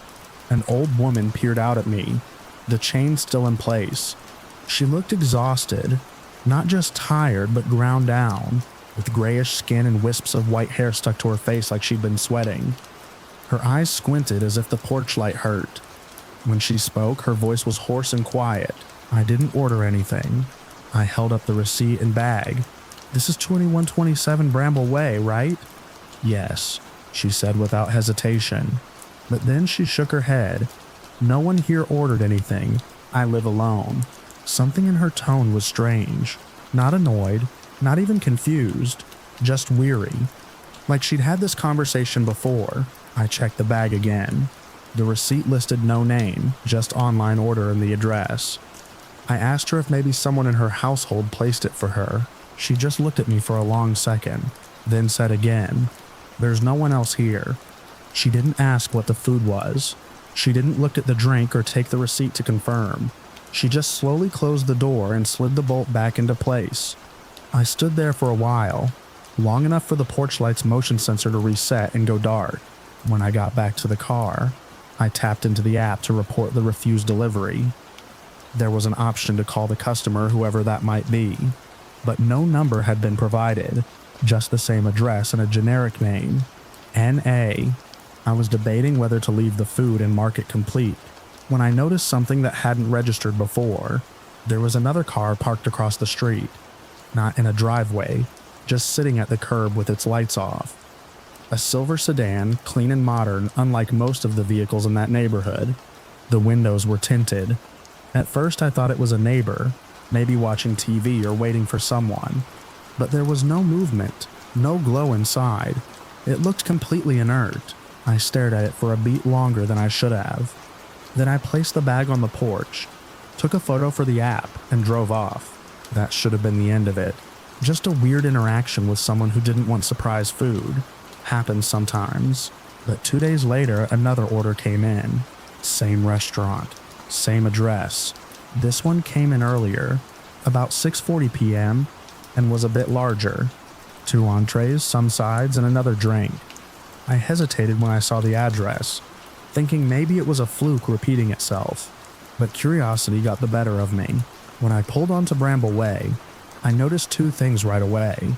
The porch light was off this time, and the same silver car was parked across the street, exactly where it had been before. I didn't even grab the food. I walked up to the porch and knocked. No answer. I tried once more before stepping back and checking the windows. All dark. Not even the TV glow this time.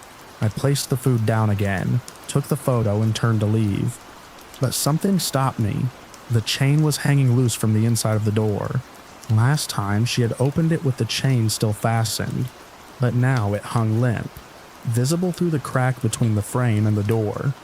That chain wasn't fixed back. I got back in my car and sat there for a moment. My eyes drifted to the silver sedan again. Still no movement. I couldn't see anyone inside, but the windows were too dark to be sure. When I drove away, I kept checking the rearview mirror, expecting headlights to flick on behind me. They never did.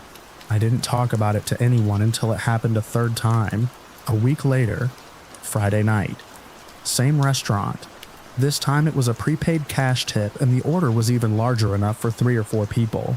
I thought about rejecting it, letting someone else take it, but I was already nearby, and some part of me needed to know. It was just after 8 when I pulled up, porch light back on. Windows dark, same silver car, same spot. I approached the house and rang the bell. A long pause, and then the door opened. Not a crack this time, but fully. The woman stood there in a house coat. She looked thinner, somehow, like someone had pulled the stuffing out of her. Before I could speak, she said quietly, "He's testing." Her eyes didn't meet mine. They stayed fixed somewhere over my shoulder. I asked what she meant. Who was testing? Did someone keep sending her food? She stepped back and gestured weakly for me to come in. I didn't move. Something in my spine told me not to cross that threshold. "I never told anyone," she said. "They show up at night, same food, I throw it away. But they're not checking if I eat it." She finally looked at me then. "They're checking if I open the door." I didn't ask who they were. I didn't want to know. I asked if she had family, anyone who could help. She shook her head. Then, quietly, she said, "Don't come back here." The door shut with more force than I expected from her. I heard the bolt turn, and then the light inside went off. I stood there for a while, then left the food by the door and backed away. This time I took a longer route back to the car, circled around behind the neighbor's yard, using the sidewalk instead of walking straight down the driveway. From that angle, I could see the silver car more clearly. There was someone in the driver's seat, head tilted slightly to the side, still as a statue. No lights came on as I passed. No movement, but I could feel it. Someone watching. I didn't take any more orders in that area after that night. I checked the delivery app again a few times over the next month. No new requests from that address. Eventually, the restaurant itself disappeared from the platform. I told myself it was probably some kind of glitch, or maybe someone trying to keep tabs on her for reasons I couldn't guess at. But sometimes I wonder if I'd gone inside that third time. If I'd crossed into her home instead of standing there on the porch, what would have happened? And why the chain had been left undone the second time, like someone was waiting for it to swing open on its own.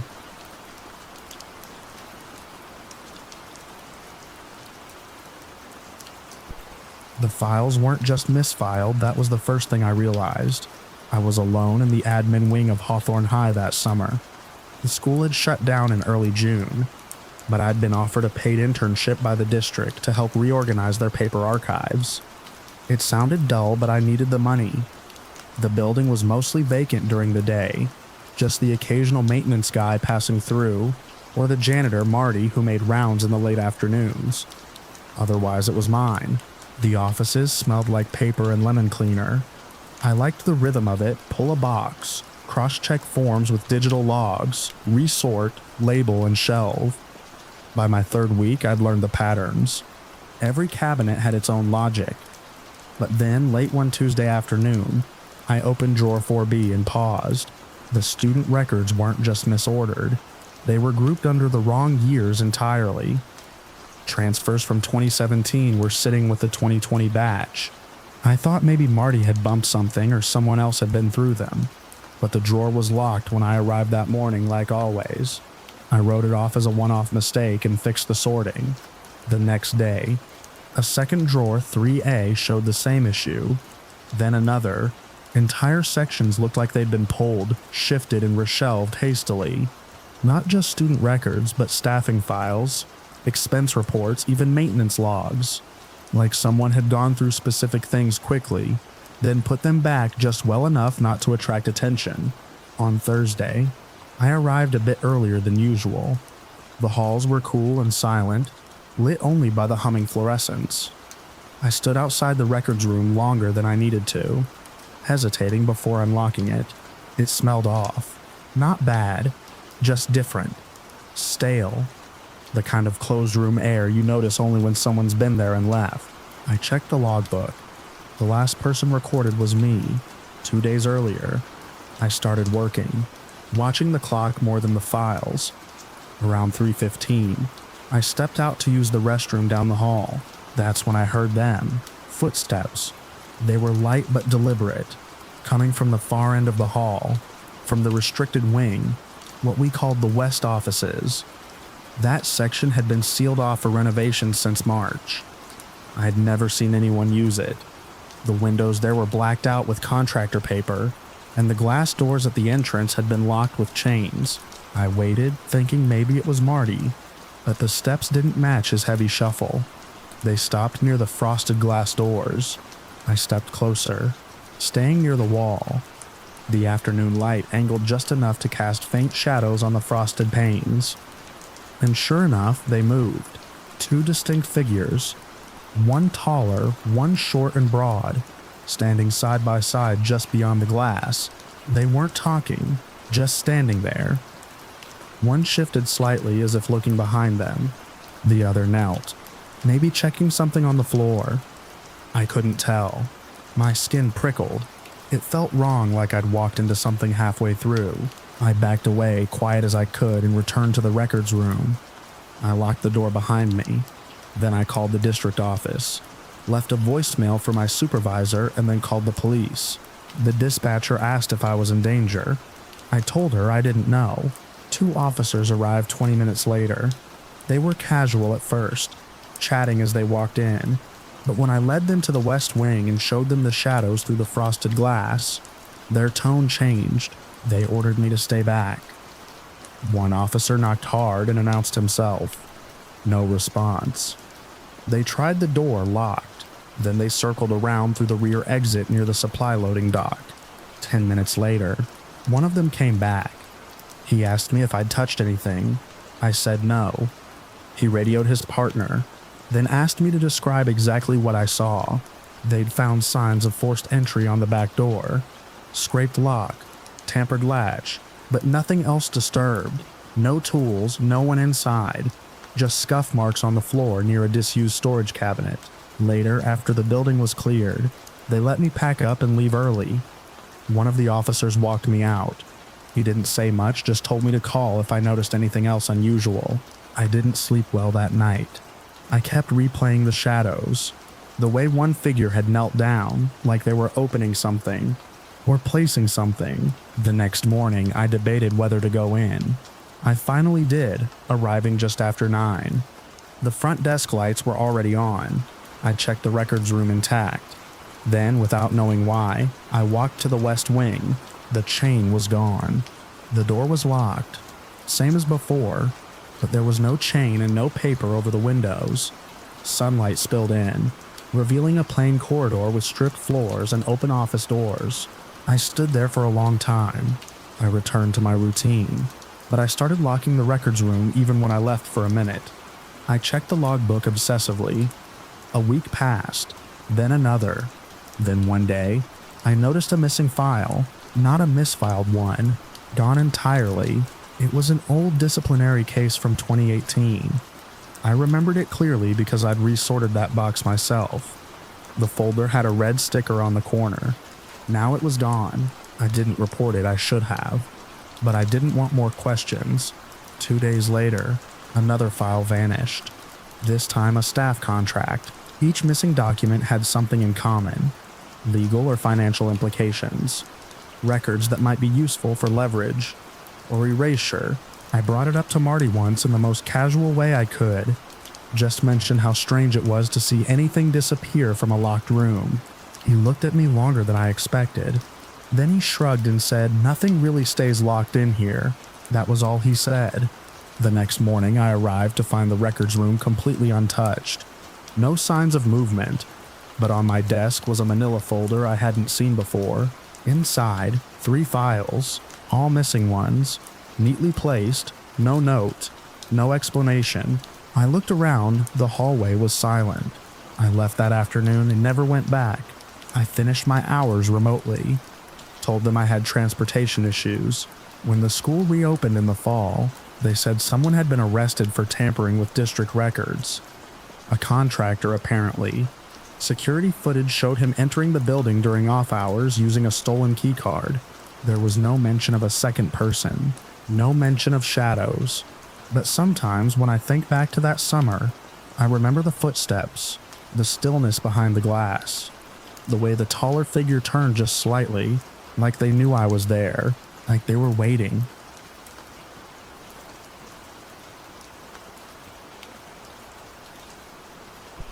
It started with a smell. Not something strong or awful, just something off. A faint mix of cologne and sweat that clung to the fabric of the guy's hoodie when he slid into the back seat. I'd worked enough night shifts to know the usual drunk 20-somethings, quiet professionals, shift workers heading home from God knows what. But this guy didn't fit. He got in like he was sneaking into the car, glancing back toward the darkened strip mall behind him, as if someone might have followed him. I noted it but didn't say anything. Just confirmed his drop-off, an address I didn't recognize, somewhere out past the old storage lots where the city thinned into nowhere and pulled away.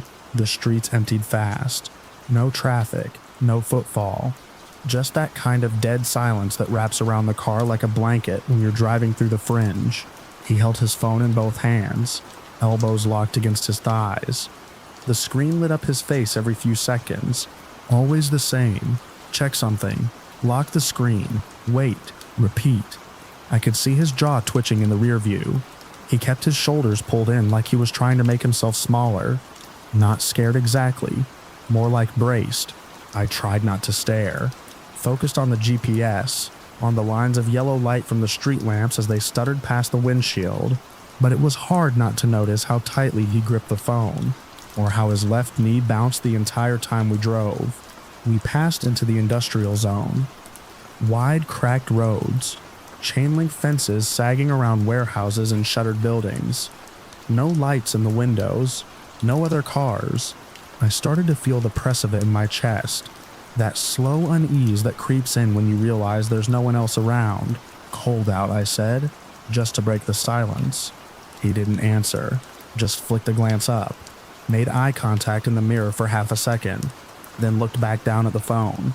I noticed then that he hadn't put in the address himself. It was part of a shared ride, booked and prepaid. No way for me to message the person who ordered it. That wasn't too strange, but paired with everything else, the silence, the tension, the checking over his shoulder, it sharpened the edges of the situation. About 10 minutes out, he asked, "Can you take the next left instead? It's faster." His voice was dry, flat, almost robotic. I hesitated, pretending to check the map, then nodded and took the turn. It dumped us onto a narrower road, one that curved out behind an old storage facility. There weren't even working lights back there, just the dull glow from my headlights painting stretches of gravel and rusting fences. He leaned forward suddenly, still holding the phone but now watching me. Not the screen. I felt it then, clear and sharp. Not fear exactly, instinct. The kind that makes your spine lock up and your mind go quiet.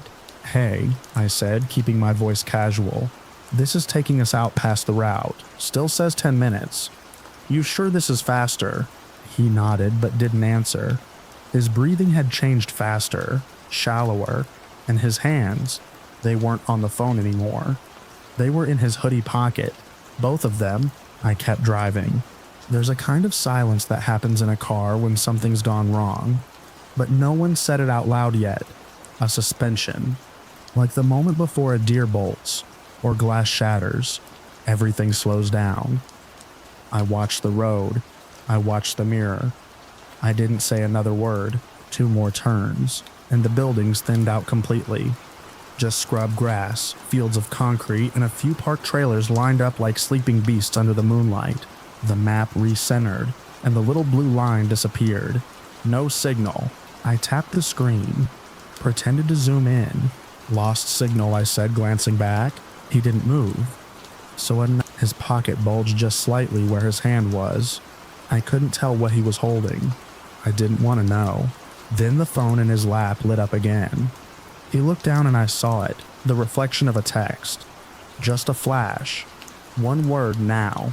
He unlocked it, thumbed something quickly, then looked back up. "Stop here," he said. There was nothing around, just an old truck depot on the right, half the windows blown out. Beyond that, darkness.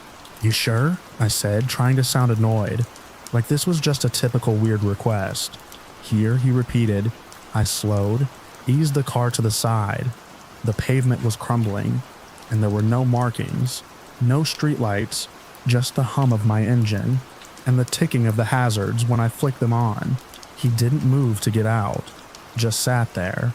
I saw his hand leave the pocket, slowly empty. He unlocked the door, but didn't open it. "Wait 2 minutes before you leave," he said. "Please." Then he stepped out, shut the door softly behind him, and walked toward the depot. I watched him go. There was something wrong with the way he moved.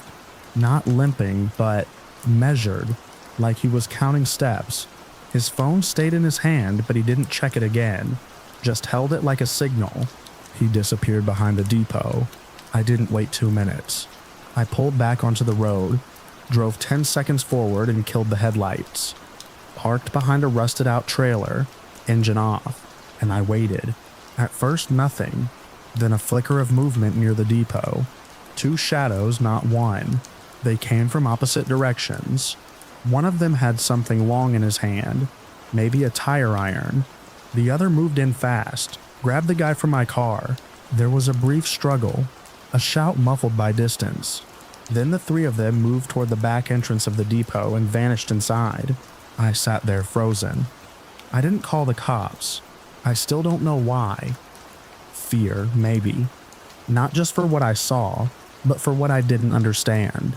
The passenger's behavior, the message, the request to wait. The car reeked of his cologne now. Subtle but heavy, like something left behind. I drove home with the windows down, shaking the whole way. For the next week, I checked the news every day. Nothing, no missing person reports, no arrests, no stories about violence out near the storage lots. I submitted a help ticket through the rideshare app. They said the ride was properly booked and completed. No follow-up, no name given, just a profile picture that vanished the day after. I didn't take another passenger for a month. When I finally did, it was daylight, and I stuck to the city. But even now, years later, I still wonder what would have happened if I'd waited the full 2 minutes.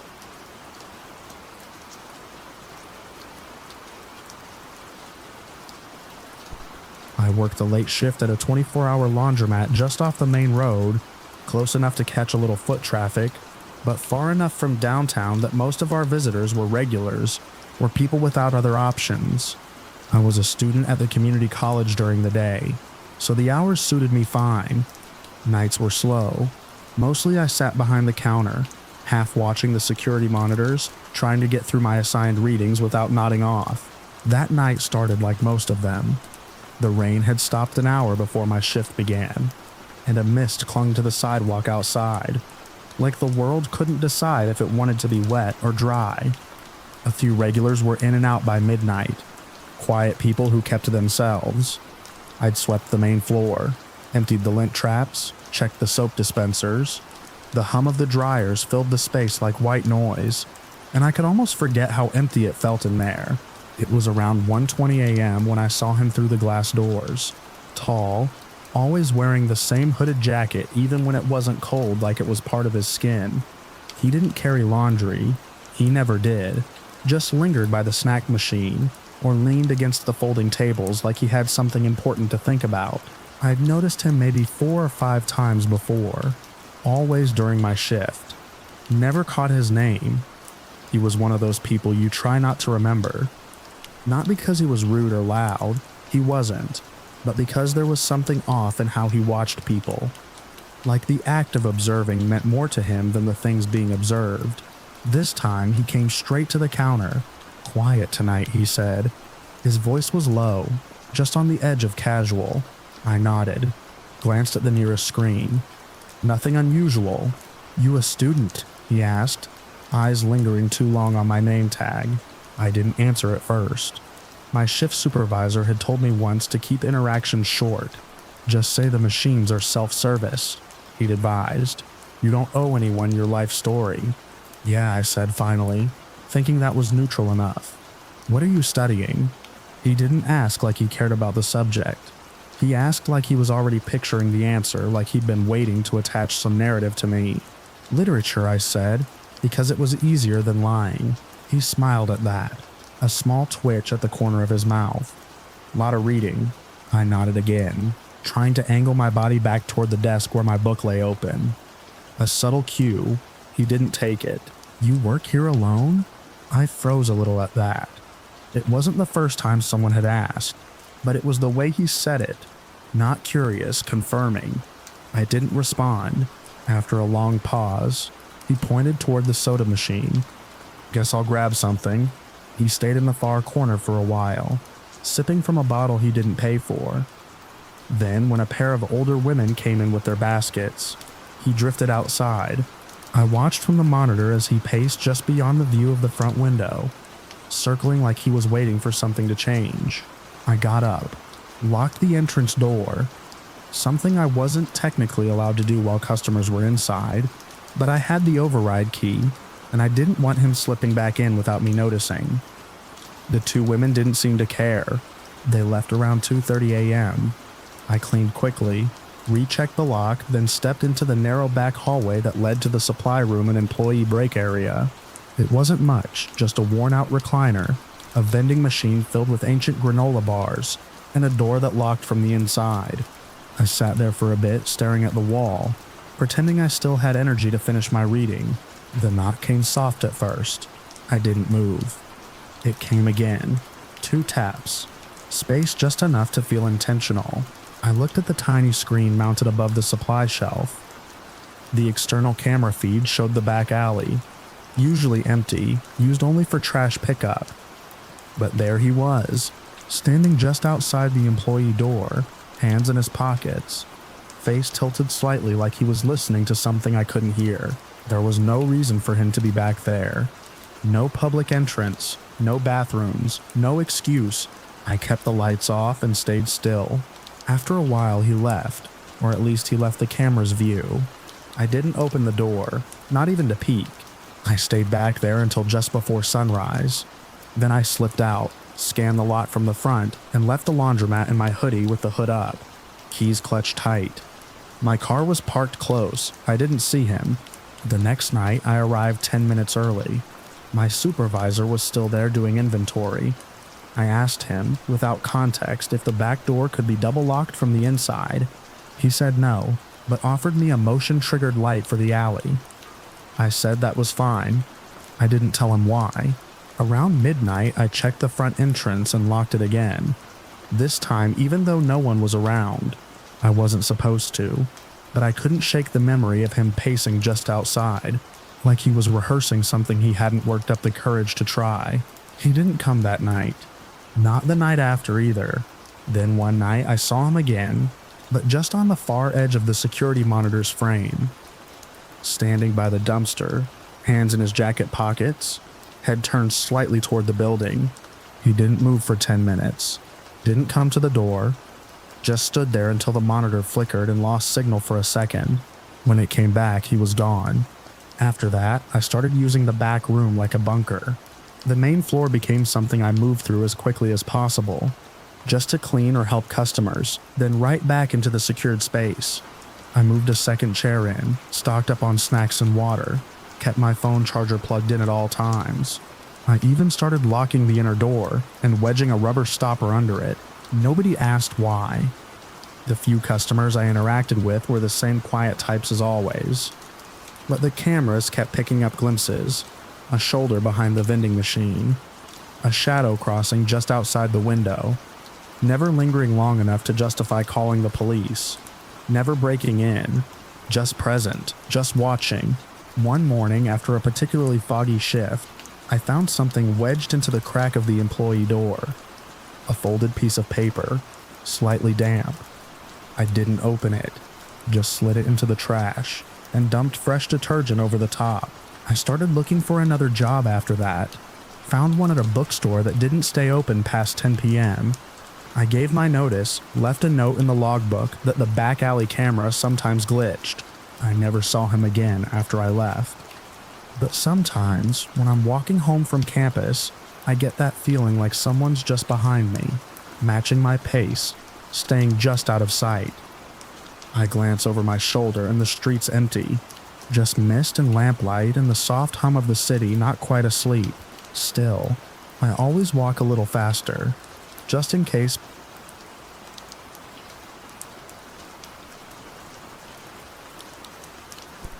It was still dark when I left the house, that soft pre-dawn chill threading through the sleeves of my hoodie. The street lamps along the sidewalk flickered, humming faintly as if the power hadn't quite decided to wake up yet. I liked running early before traffic, before people, before the world could throw anything at me. It was a routine I'd kept for years, ever since college. Same route, same time. I never thought I'd have to question it. The park trail sat a mile from my apartment. I always hit it by 5:30 sharp, weaving into the crushed gravel loop that curved through the trees. On a good day, I'd catch the sunrise breaking over the east ridge halfway through my second lap. It was quiet out there. The kind of quiet you get addicted to. No honking, no chatter, just breath and motion. Focus. Solitude. That morning, I noticed him during my first lap, about 30 feet back. Tall guy, lean build, keeping a steady pace. He wore a windbreaker dark green, hood up and cargo pants. Not running gear. Heavy shoes too. Boots maybe. The kind that didn't flex at the ankle. He wasn't breathing hard. I didn't think much of it at first. People walk the trail sometimes. Some come to clear their heads. Some to smoke where no one will bother them. But something felt off. The distance between us didn't change. Every time I rounded a bend, I'd check over my shoulder, and there he'd be. Same spot, same gait, not gaining, not falling behind, just matching. I slowed slightly at the start of the second lap. A test. He slowed too. Still 30 feet back. I sped up. So did he.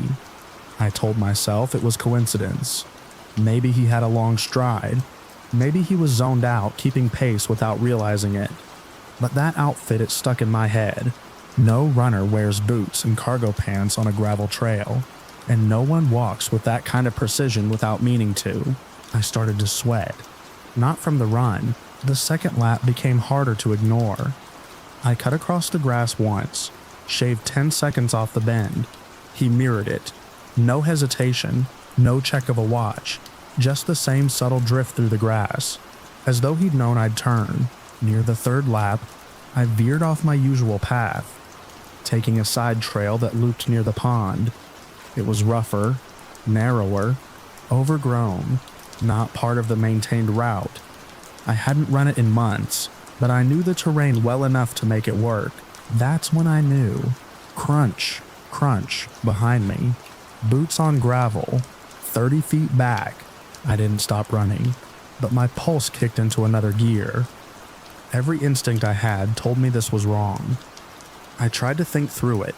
What if he was just another early jogger with a weird stride and bad shoes? What if I was overreacting? But each turn I took, every shortcut, every detour, he matched. I passed a couple walking a golden retriever near the duck pond. They didn't seem to notice anything unusual. I almost stopped, almost called out, but something in me hesitated. He hadn't done anything yet. Nothing overt, just followed. Still, I took the opportunity. I slowed near the couple, pretending to retie a shoelace. He had to walk past me now. He'd either break the pattern or reveal something, but he didn't pass. He stopped too. I tied the lace tight and stood up without turning toward him. Jogged on.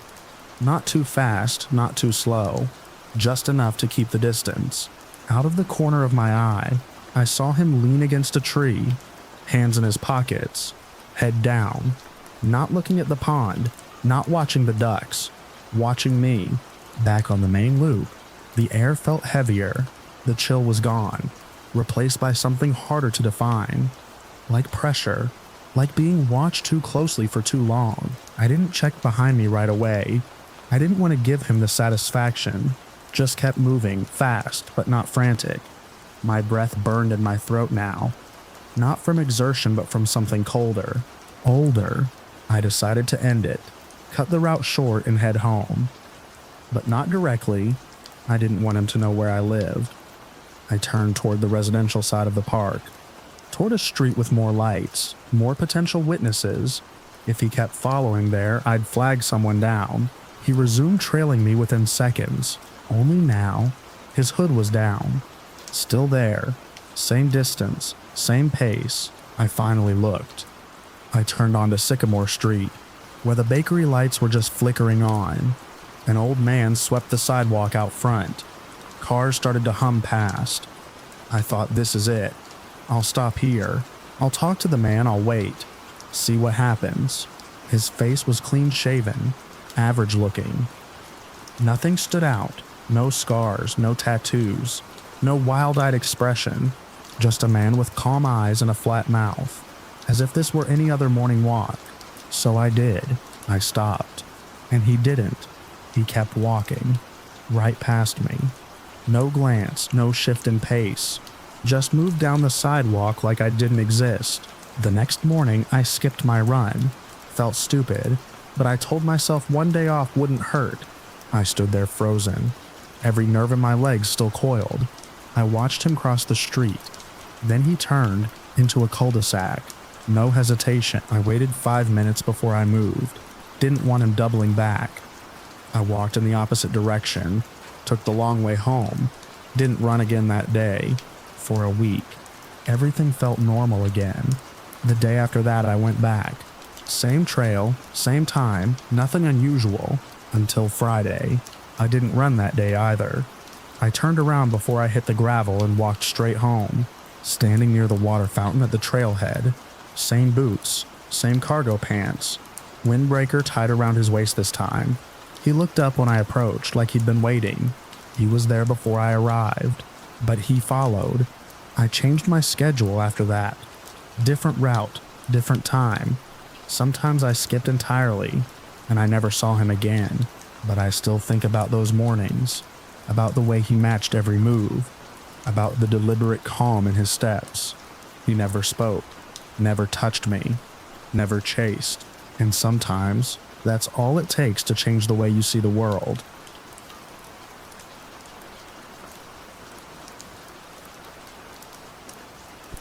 The service call came in late, almost too late to be reasonable. I remember checking the order 3 times on the handheld, thinking maybe it had been auto-assigned in error, but the address was legit, tagged as a priority delivery, industrial park outside town, no signage, just coordinates and a contact name that didn't respond when I called. I figured maybe it was one of those overnight logistics hubs places that only fire up after dark, running forklifts under dim floodlights while the rest of the city sleeps. Still, it felt off. The lot wasn't even marked in the routing software, just a thin gray line curving off the old service road past the scrapyards. It was close to 10 p.m. when I pulled in. No wind, no stars, just that kind of thick quiet you only get out past the reach of traffic noise. The gate was open, chain looped loose around the post but not locked. I rolled through slowly, headlights catching rusted equipment and rows of pallets stacked against a blocky warehouse.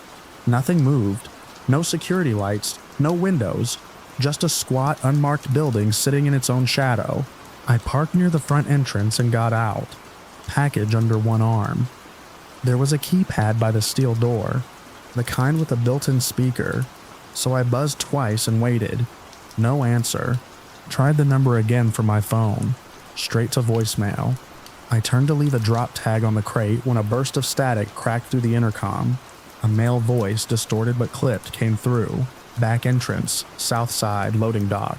I turned. That side of the building was almost completely in shadow. No motion sensors, no lighting at all. I hesitated, then walked around the gravel edge of the lot. The sound of my boots crunching, the only thing breaking the silence. The loading dock wasn't what I expected. The door was halfway open, just enough to suggest someone had recently used it. But there was no ramp, no trucks, no equipment. I called out, keeping my distance. No answer. My phone buzzed.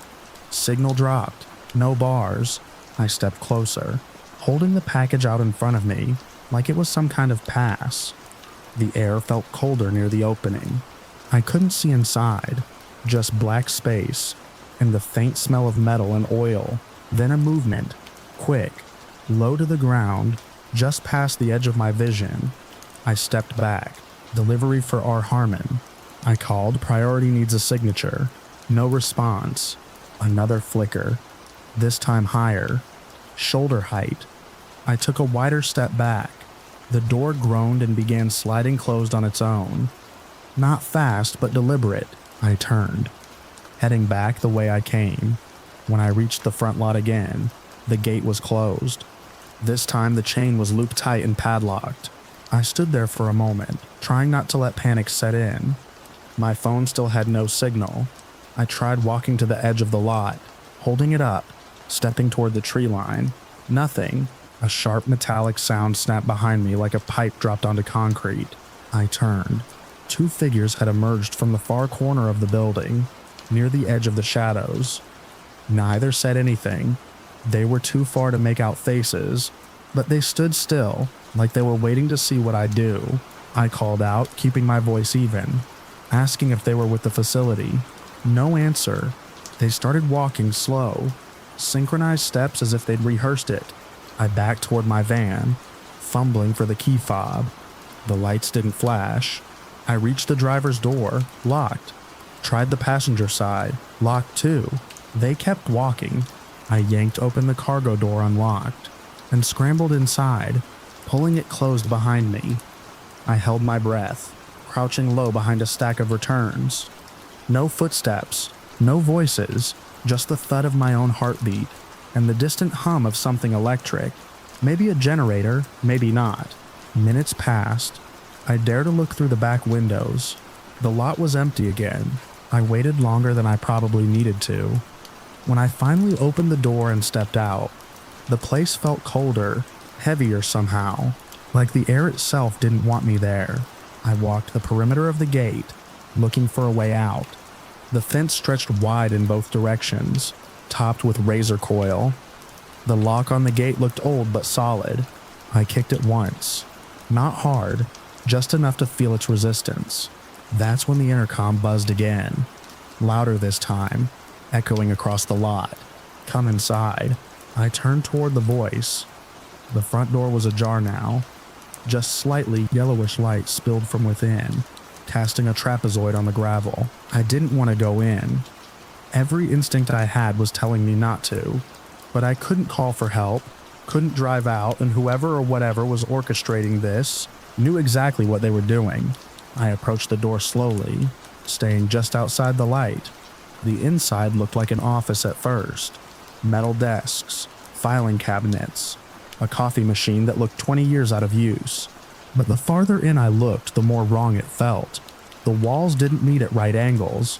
Some of the furniture seemed fused to the floor. A shadow passed across the far end, too quick to trace. I called out again. Nothing. I crossed the threshold.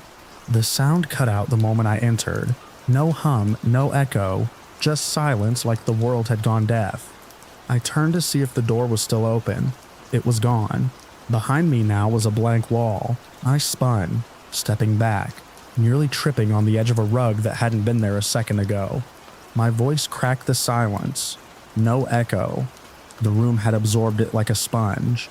Then the lights dimmed and shifted hue from yellow to blue to red, cycling every few seconds like some kind of signal. The floor vibrated slightly, a deep pulsing rhythm I could feel in my chest. I moved forward, following the hallway that hadn't been visible from the outside. It curved gently, lined with heavy doors on either side. None labeled, none open. One stood ajar near the end. I pushed it open with the edge of the package, which I still held like it mattered. Inside was a mirror. Just one, floor to ceiling, mounted on the far wall. I stepped in, slowly. My reflection looked wrong. Not distorted, just not quite synced. It lagged by a half second, maybe less. When I moved, it followed, but not immediately, like it was considering whether to mimic me or not. Then it smiled. I didn't. I backed out of the room and closed the door. The hallway had changed behind me. Now it stretched longer, with more doors, and no sign of where I'd entered from. I ran. Twice I passed the same mark on the wall, a rust-colored smear like someone had dragged a gloved hand along it. The third time I passed it, I stopped. No use running in circles. I opened one of the doors at random. Inside was a stairwell, concrete steps, metal railing, lit by a single swinging bulb. I descended fast, counting each landing to try and keep track. After the fifth, the air grew thick and damp. My breath fogged in front of me. Another door. No handle, just a keypad. I slammed the package against it, hoping for some kind of reaction. Instead, the intercom above it buzzed. Delivery accepted. The door opened. I don't know how to describe what I saw. It wasn't a room. It wasn't anything I'd ever seen. Just space, dark, shifting, full of that same electric hum I'd heard outside. The two figures stood at the far end, motionless, waiting. Between us, the floor ended. I stepped back. The door closed. I turned and ran, back up the stairs. When I reached the top, the hallway had shortened again. This time, the mirror room was the only one left. The door was open. I stepped in, and the reflection was already there, standing at an angle I wasn't. It raised its hand before I did, tilted its head before I even thought to. Then it mouthed something. I didn't hear it, but I understood. "You're in the wrong place. That's when the lights went out. I don't know how long I was in the dark. Could have been minutes. Could have been hours. When I opened my eyes again, I was in the lot, lying on the gravel beside my van. The gate was open, the warehouse dark. No figures, no sounds. My phone buzzed to life. 4 missed calls, all time-stamped while I was inside. I didn't answer them. I got in the van. It started on the first try. I drove until I saw streetlights again. I didn't deliver the package. I never logged the stop. I didn't talk to the dispatcher about it. But I think about it every night, especially around this time, when the roads are empty and the jobs come in late. And sometimes, just sometimes, I see that same address pop up on the dispatch screen. Always high priority, always after dark. I don't take those jobs anymore.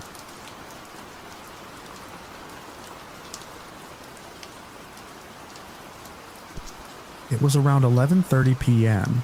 when I first noticed the oddity on our secondary access logs.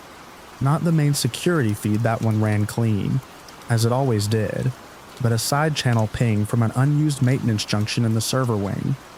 Something pinged it for exactly 4 milliseconds. Then nothing. I didn't panic. I've seen corrupted packets before. Could have been a sensor glitch, a rat chewing cable, but protocol's protocol.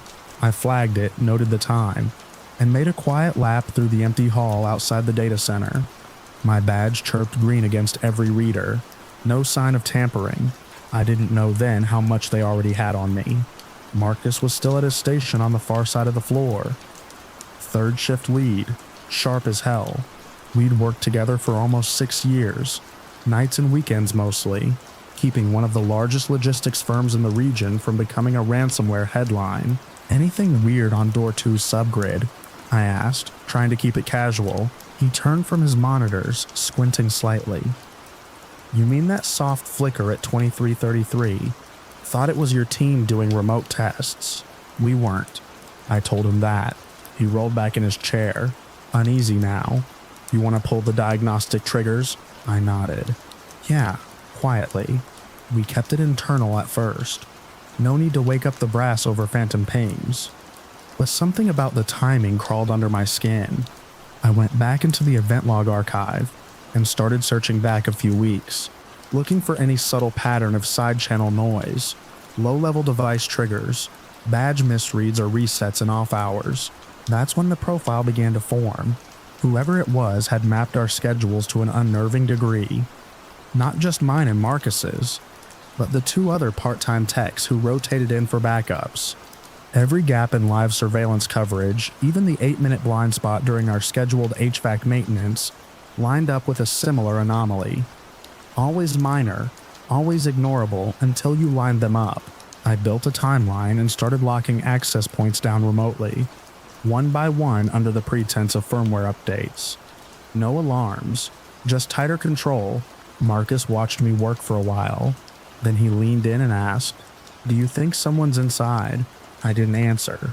At 2:04 a.m. the trigger came again. Same junction. This time not just a ping but a handshake attempt. Half-formed, like it knew how our systems responded but got something wrong. That's when I called it in. Building security swept the area. Nothing. Every physical door was sealed. No anomalies on the thermal scans. But I didn't care about that. I pulled the logs from the micro camera we'd hidden above the server wing's rear corridor after a false alarm 6 months ago. Frame by frame, I watched. At 2:03:47, the corridor was empty. At 2:04, something changed. A thin ripple in the shadows under the wall-mounted utility conduit. Then a blur. Not movement in the traditional sense. More like a shift, as if the hallway's geometry had been rewritten for a second. And just before it returned to normal, the smallest suggestion of a figure low to the ground, crawling, gloved hand pressing to the vent frame. That wasn't standard access. I showed the clip to Marcus. He went pale. We triggered lockdown mode on the server wing. Magnetic locks, camera loopbacks, emergency lighting. From that point, nobody in or out except through us. 15 minutes later, security came back with a black nylon pouch they'd found tucked under the subfloor. grading by server node 4C. Inside was a device. Not a phone, not a tablet. Something custom, hand-assembled, with a folding OLED panel and a fingerprint slick surface. When I cracked it open on an isolated network, what I found was terrifying. It had every one of our schedules, down to the minute. Shift handovers, break times, even projected idle windows based on motion sensor averages. Not just my data either. Everyone in our wing. The device had been collecting for at least 4 weeks, using passive RF sniffing and probably short-range keyloggers. It also had diagrams, vulnerability charts, and 2 folders labeled plainly, EX Fill Ready and Priority Payload. Most of the files in eSIL Fill Ready matched internal metadata structures from our logistics clients. Routing algorithms, real-time load balancing equations, high-level stuff, worth millions. That's when we stopped calling it an incident. This was an infiltration. By dawn, the police were in. They brought in their cyber unit, who took one look at the device and pulled rank. We weren't told much after that. Just that the tech was linked to a known data syndicate operating out of the Balkans. They moved like a professional intelligence outfit targeting high-value infrastructure, using surgical recon to prep for breaches weeks in advance. It explained everything. Why they never tripped alarms. Why they never took anything right away. They weren't here to smash and grab. They were building the perfect profile, and I'd walked right into it. The part that still haunts me is this. My name was in the device's folder structure, labeled under Anchor. That meant they'd used my behavior, my daily rhythm, as the baseline for the entire operation. I was the pattern they exploited. Every coffee break, every time I stopped at the vending machine, every shortcut I took through the unmonitored stairwell to get to my car faster at 3 a.m. All of it had been observed. The camera footage never showed a face, never showed more than that ripple of presence, like heat distortion in motion. The police swept the air ducts, the vents, every crawl space in that wing. They found a single scuff mark on a support brace and a discarded wire mesh tool coated in dust. That was it, but the syndicate wasn't gone. We were just their dry run. In the weeks after, corporate brought in a full military-grade security consultancy, biometric gates, real-time behavioral analytics, counter-surveillance hardware. My access protocols were rewritten from scratch. Still, I stopped working nights, and sometimes late. When I can't sleep, I pull up that frame from the camera footage, the one where the shadow bends strangely under the conduit, and for a moment the hallway forgets how to be real. Whatever that was, it got in without leaving a door open. It got in because it knew me better than I knew myself.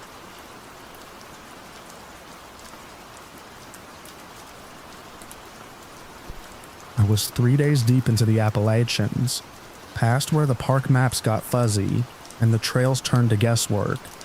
The lake didn't have a name, at least not one I ever found. Just a blue smear tucked between old pines and steep stone ridges, out of cell range and far beyond where most campers were willing to drag their gear. I'd picked it on purpose. The last time I saw another person was that morning. 2 hikers heading in the opposite direction, making noise, laughing, half lost. I gave them a nod and pressed on. My plan was simple: fish, sleep, reset. I'd brought my old 2-man tent, a compact gas stove, and my knives. 2 folders and a straight-edge buck I kept in the side pocket of my pack. I was alone by late afternoon, setting up camp near the waterline. There was something off about the lake right away. It was still not just calm, but still like poured glass. No bird song, no bugs humming. Even the breeze seemed to avoid the place, but the fish were active. I caught 3 trout in under 20 minutes, all fat and healthy. It didn't make sense. No frogs, no minnows flashing near the bank, just predators. That night, I zipped myself into the tent with a full stomach, and the low crackle of the dying fire outside. The air had the hard bite of mid-autumn, dry and sharp enough to sting the inside of your nose. I remember thinking I'd sleep well. I usually do out there. Somewhere around midnight, I heard the first noise. It wasn't the sound that woke me, more the absence of sleep. 1 second I was under. The next my eyes were open, and my hand was already drifting toward the knife near my belt. Outside, the forest was holding its breath. Then something moved near the lake. It sounded like someone or something walking the shoreline, not the quick scurrying steps of a raccoon or a fox. These were slow, deliberate. I could hear weight behind them, each footstep compressing the soil with a deep crunch and a faint vibration that carried through the tent floor. I didn't breathe. The steps stopped near my gear. I heard the tackle box shift, then a metallic snap. One of the lures had been chewed clean off the line. Another crunch followed. Metal again. Something was testing the hooks, biting down like it was curious how much pressure they could take before breaking. I wanted to unzip the tent and look. Every part of me wanted to know what it was, but I didn't move. I just slid the knife out and waited, ears straining, heart slowing to a crawl. Minutes passed, then it moved again. This time it didn't go back toward the woods. It came closer. The steps were irregular, not a limp, not drunken, but wrong. Like whatever it was didn't quite know how to place its feet. I felt the first real fear then, not panic, but the kind that starts deep in your chest and builds slow, like rising water. It stopped maybe 6 feet from the tent. I could hear its breathing. Not fast, not animal-like. Long, slow draws in and out, the way a person might breathe if they were standing in the dark, listening. Then the tent wall shifted. Not pushed, not clawed, just depressed inward slightly, like something leaned close and put its weight into the fabric. My hand was white-knuckled on the knife by then. The air inside the tent felt crushed. Too small, too hot. I didn't speak, didn't yell. I didn't dare let it know I was awake. Whatever it was, it stayed there for nearly a minute, just breathing. Then it made a sound I still can't explain. A low rumble, like someone dragging a log across gravel, only quieter, deeper, almost thoughtful. It moved away. The steps faded back toward the lake. I stayed frozen until the sky began to shift. Dawn is slow in the woods, just a lifting of the black into blue, a hint of mist off the water. I waited until I could see my hands in front of my face. Then I unzipped the tent and stepped outside. Everything looked normal, but my tackle box was open, and 3 of the metal lures were bent or snapped. The barbs twisted like they'd been chewed by something with immense pressure in its jaw. Not clawed, not cut, bitten. I checked the perimeter. No prints. The soil was too dry to hold shape, but the pine needles had been disturbed in a wide arc near the lake, and halfway around the tent. Nothing definitive. Just pressure patterns that suggested something heavy had been circling.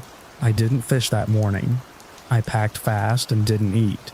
I took a different trail back, steeper, less direct, but away from the lake. I didn't stop until the sun was high overhead, and even then I kept glancing back, half expecting to hear those footsteps behind me. The forest didn't feel empty anymore. That night, back in my truck at a public campsite 20 miles south, I checked the lures again.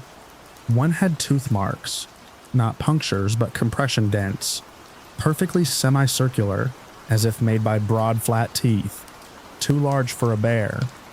No animal I know bites like that. I still don't know what it was. I've been camping my whole life. I've run into black bears, coyotes, even a rogue mountain lion once. I know what lives out there. This wasn't like that. This didn't avoid me. It studied me. The worst part, I think it let me leave. That moment at the tent, when it leaned close, it could have ripped through the nylon in half a second. But it didn't. It just stood there, listening, breathing, waiting. Now even 2 years later, I still hear those steps sometimes when I'm trying to sleep. I haven't gone back to that lake, and I never will.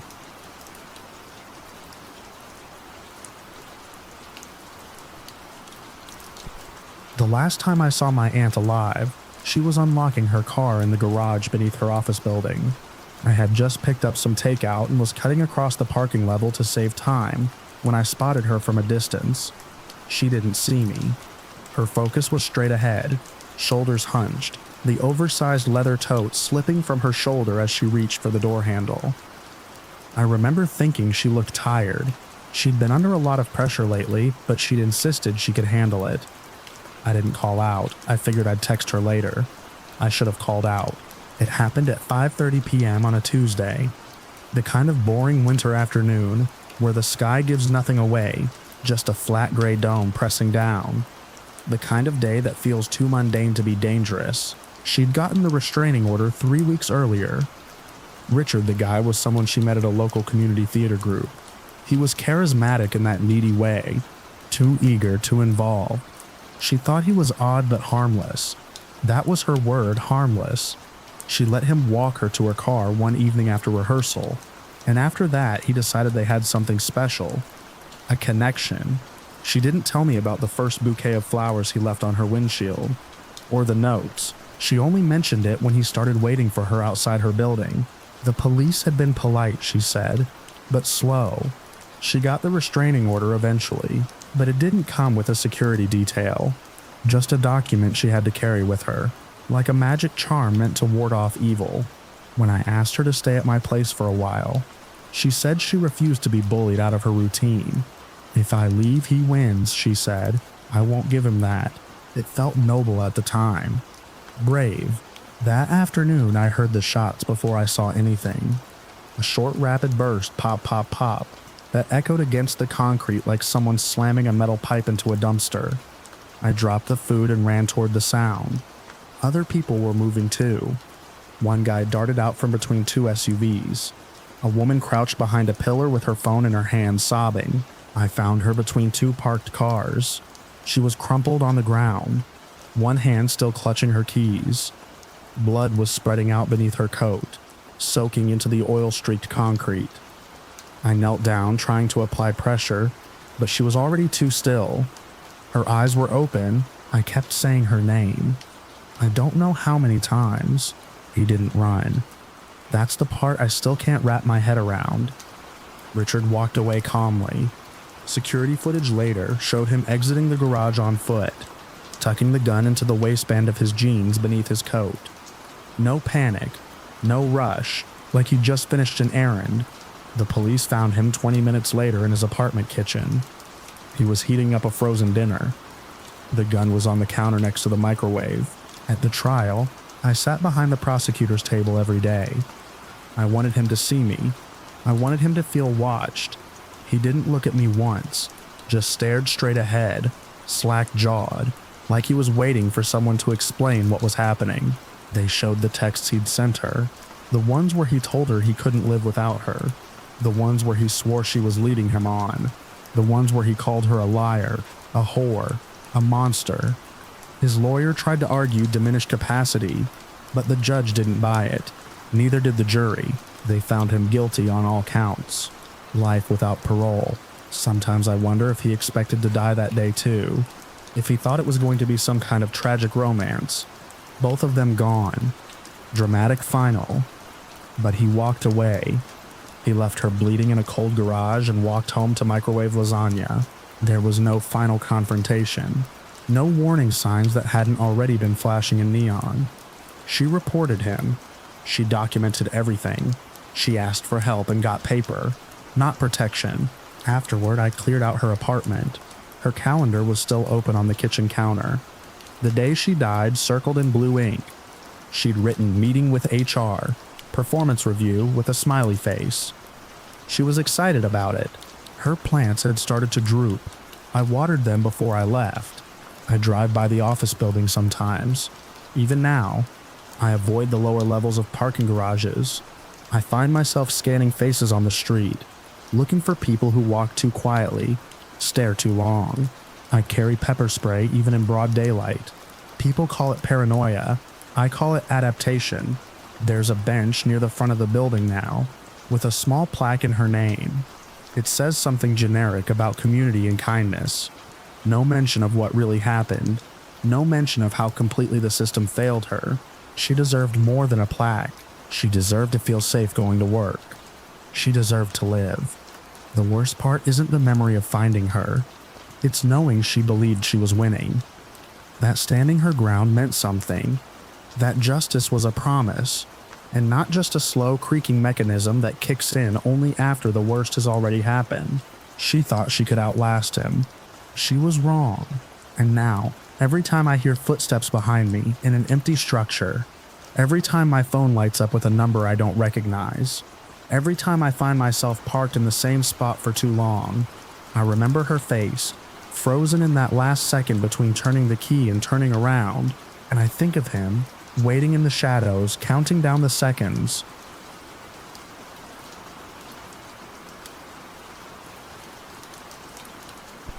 It started with the drawings. Ethan was 4, just learning how to hold a crayon properly. Most of his early artwork was the usual jumble of colors and stick figures, family portraits with round heads, lopsided houses, trees with green scribbles. But over the course of a week, he began to add something else.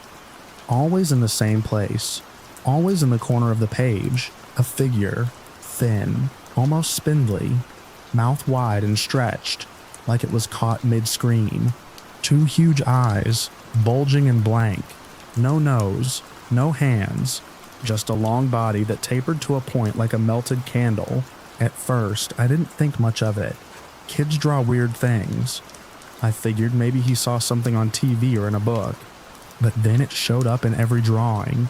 Pages filled with family members, dogs, playgrounds. And there in the lower right corner, that same figure, silent, watching. One night I asked him about it while tucking him in. "Who's that in your pictures?" He was quiet for a moment, then whispered, "She lives in the corner." "Who does?" "The talking lady." It was the first time he'd mentioned her. I asked a few more questions, careful not to push too hard. But he got quiet, curled into his blanket, and said she didn't like it when he talked about her. I let it drop. I told myself it was just a phase, an imaginary friend. A week later, I stopped believing that. It was around 2:30 in the morning when I heard it, humming, faint, like someone was singing under their breath in another room. I sat up in bed and listened, trying to figure out where it was coming from. My wife, Michelle, was asleep beside me. The house was still. Then the baby monitor clicked. We hadn't used it in months. Ethan was old enough to sleep through the night, and the monitor had mostly become a leftover habit, just something we kept on out of caution. The monitor crackled, and then the humming grew louder. Uneven, not a tune, just a broken rhythm, and underneath it, a scratching sound. Not sharp, but steady, like something brushing against drywall. I froze. The monitor sat on my nightstand, glowing softly. I stared at it, hoping it would stop. It didn't. I got up and walked to Ethan's room.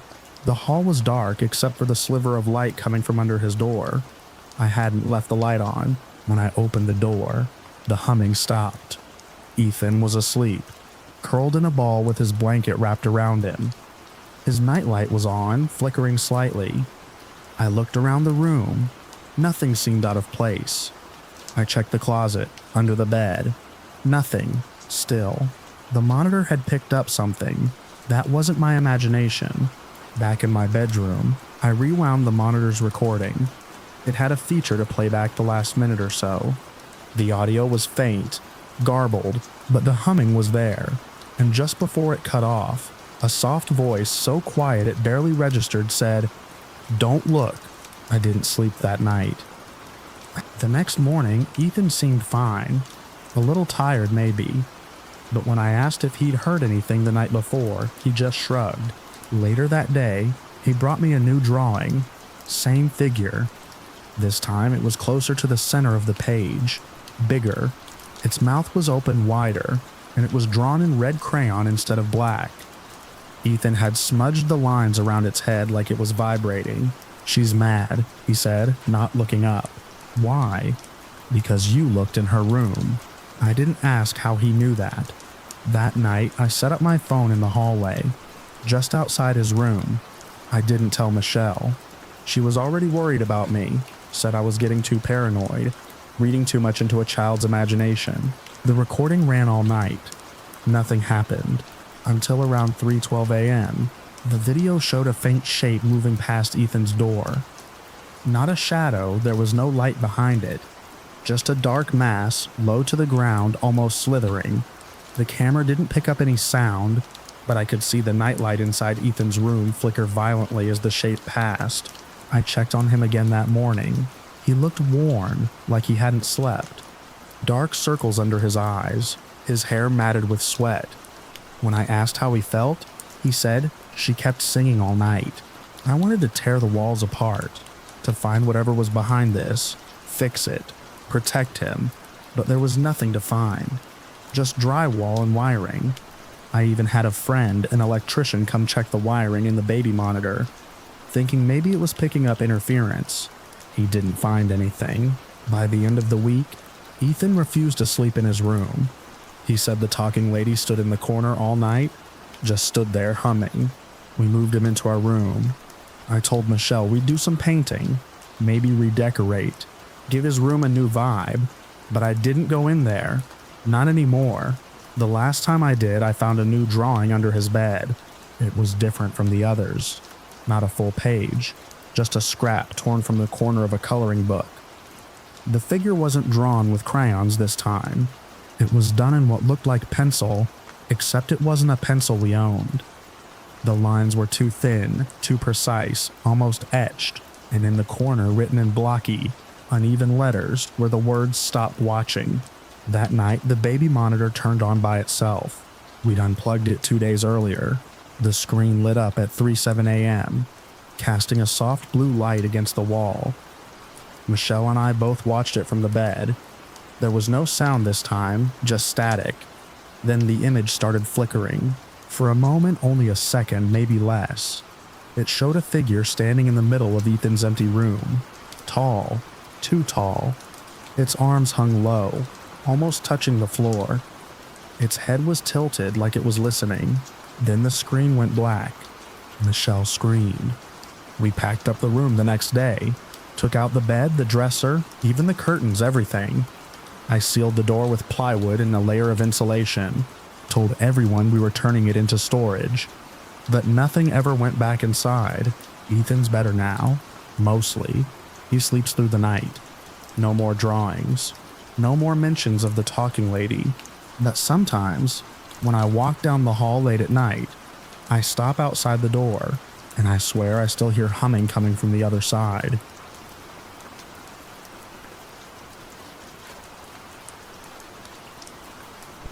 Phoenix in the afternoon has a way of making everything feel slightly damp and slightly brittle at the same time. The air conditioning in the department store fought hard, but the heat outside still pressed its face to the glass doors like a curious animal. Every time they opened, a little wave of outdoor warmth slid across the tile and made the fragrance counter feel like an oasis that never quite cooled all the way down. I stood behind my display of testers and gift sets, smiling at people who didn't want to be seen looking. My job was to talk about scent like it meant something, like it could solve anything. For most shoppers, it was an easy kind of performance. They wanted a spritz on a card, a compliment, a quick exit. I gave them what they needed, and then she appeared at the edge of my counter like she'd been standing there the whole time. She was thin and hunched forward, hair pushed over one shoulder in a messy sheet. The ends looked stiff, like they'd been cut with dull scissors. Her clothes didn't fit right, as if they were pulled from a donation bin without checking the sizes. A large tote bag hung from her elbow. The fabric stretched around something heavy. She kept her head down, but I could see her eyes moving, not scanning for perfume or sale signs, tracking, watching the open space between my counter and the nearest walkway, as if she expected something to cross it. I waited a beat to see if she'd speak first. She didn't. I stepped around the edge of the counter so I wasn't towering over her. "Hi," I said, keeping my voice soft and normal. "Can I help you find something today?" Her fingers tightened around the strap of her tote. She brought her other hand up to the ends of her hair and lifted them, holding them out like evidence. "Can you take a picture?" she said.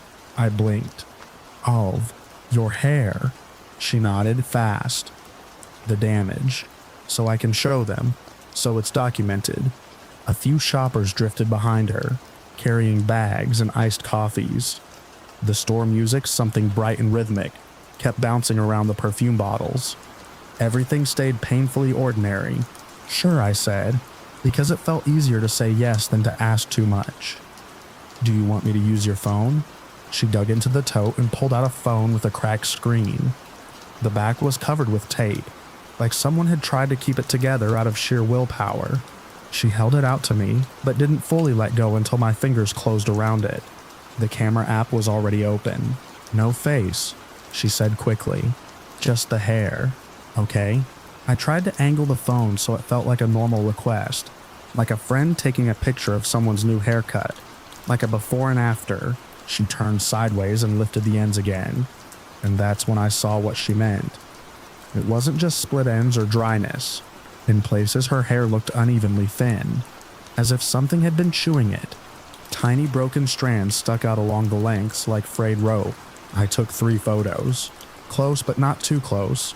Her hand shook slightly as she held still. When I handed the phone back, she glanced at the screen and swallowed. You got it? Yes, I said. It's clear. Her shoulders sagged in relief for half a second before tightening again. She leaned in a little, just enough that I could smell her. It wasn't sweat or perfume. It was dry shampoo, sun-warmed fabric, and something metallic, like keys that had been held too long. He's doing it again, she said. The way she said it made my mouth go dry. Not dramatic, not pleading, just flat and exhausted, like a person pointing out rain. I kept my expression steady. Who's doing what? She looked over my shoulder, not at me, at the shiny glass shelves behind my counter, at my reflection in the mirror-like panel. My ex, she said. My fiancé. Well, ex-fiancé. He thinks he owns me. I nodded slowly, letting her keep talking if she wanted to. He uses drones, she continued. Not the kind you can see. They're small, like insects, like gnats. They go where he wants them to go. There was a beat where my brain tried to process it as a metaphor, like she meant he had friends watching her, cameras, a tracker, but she was staring at the air around her hair like she expected something to crawl out of it. My scalp burns, she whispered. They land and they cut and they take it. He wants me to look crazy, so no one believes me. A familiar instinct kicked in, something I'd learned working retail in a big city store. Don't match panic. Don't dismiss. Don't stare. Keep it grounded. I'm sorry you're dealing with that, I said. That sounds really stressful. Her eyes snapped to mine. For a moment, they were so sharp and present that it startled me. You believe me? She asked. I hesitated, and in that hesitation I felt the air change. She was balanced on the edge of something, and I had no idea how much it would take to tip her. I chose the safest truth I had. I believe you're scared. That seemed to satisfy something in her. She nodded, slow and solemn, like she'd just received a diagnosis. Thank you, she said. Then she reached into her tote again and pulled out a small plastic bag. Inside was a handful of dark specks and glittering fragments that could have been anything. Crumbs, bits of foil, dirt. These, she said. This is what I find. They look like nothing, but they're not. They're the drones when they shut down. I didn't touch the bag. I didn't want to, and I also didn't want her to think I was inspecting her proof like a detective. Have you been able to talk to anyone about this? I asked gently. Like a doctor? Or someone you trust? Her mouth twisted. Doctors are paid, he knows them. The police think it's funny.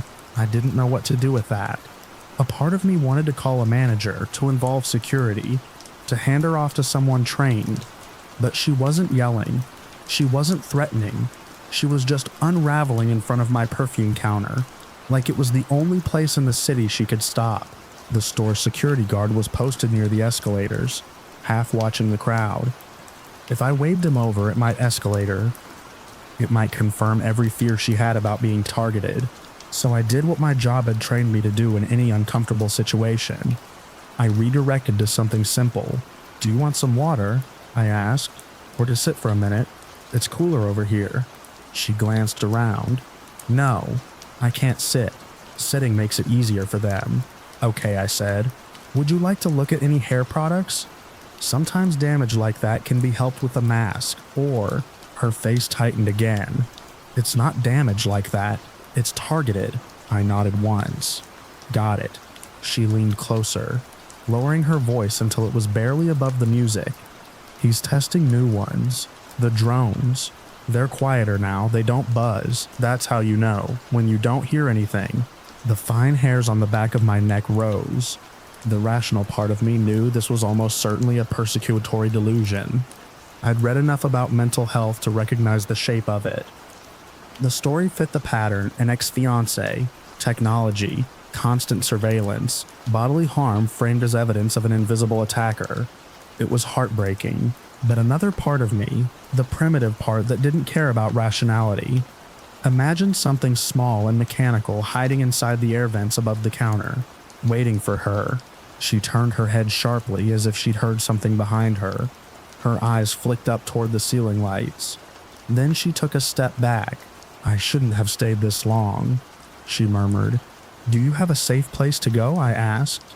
She gave me a look like I'd just asked if she had an oxygen tank. Safe isn't a place.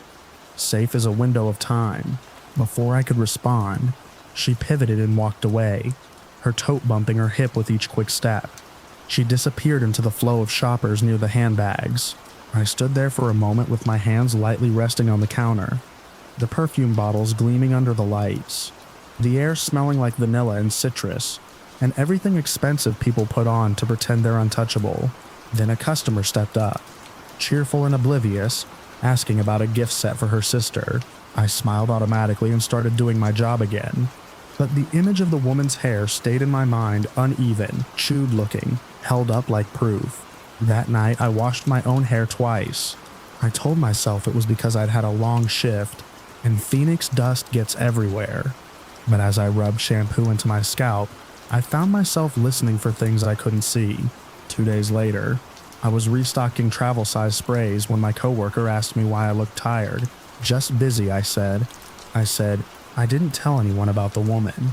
Not because I thought they'd laugh, but because I didn't want to turn her into a story. I didn't want to reduce her to a weird interaction we joked about in the break room. She felt too real for that. Too frightened. Too exposed. For the rest of that week, every time someone hovered near my counter without speaking, my stomach tightened. I watched the escalators. I watched the entry doors. I watched for the hunched posture and the stiff hair. She didn't come back. By the end of my work week, the encounter had softened at the edges. It became one of those strange retail moments you fold away and forget, like a shirt you never wear but can't throw out. It stayed in my mind without being sharp. Then my lease ended. My apartment at the time was a cramped place near a noisy intersection, and the rent had jumped again. I'd found a newer complex a few miles away, still in Phoenix but far enough from my old route that it felt like a fresh start. The kind of place with clean stucco walls, tidy gravel landscaping, and a pool that looked too blue to be real. Move-in week was a blur of cardboard boxes and sweating through my shirt. Even with the sun beginning to dip earlier, the afternoons were brutal. The heat sat on the complex like a lid. By the time I got my last load up the stairs to my second-floor unit, my arms ached and my throat felt raw. I set the box down inside my door and stood for a moment in the empty living room, listening to the hum of the air conditioning kicking on. The silence felt clean. 2 weeks passed. I settled into a routine. Wake up early, get coffee, drive to the store, spend the afternoon selling luxury scent to people who wanted to smell like a version of themselves they could stand. Go home, sleep, repeat. On a Friday, I got home just after 5. The sky outside was still bright, the sunlight sharp against the tan walls of the building. I carried my small grocery bag up the stairs and fumbled for my keys. That was when I noticed the woman sitting on the landing above mine, not directly above, one level up, on the 3rd floor, leaning against the railing near the stairwell entrance. The spot was partly shaded, partly lit. She looked like someone waiting for a friend to come home, except she wasn't dressed like someone waiting for a friend. Her hair was the same stiff sheet, pushed to one side. Her clothes were wrinkled and too big. The tote bag was with her again, hugged close to her ribs like a flotation device. My first instinct was that it couldn't be her. Phoenix is big. People look similar. My brain tried to edit her into someone else, but then she turned her head, and I saw her profile, the sharp angle of her cheekbone, the restless way her eyes tracked movement without landing on anything. She looked down at me. Recognition wasn't warmth in her face. It was more like a light switching on behind glass. I froze with my keys in my hand, my grocery bag hanging from my wrist. She didn't smile. She didn't wave. She just stared like she'd been waiting for this exact moment. I forced myself to breathe and kept walking toward my door. I didn't want to show fear. I didn't want to invite conversation. My apartment suddenly felt too exposed, the hallway too narrow. As I reached my door, I could feel her eyes on the back of my neck.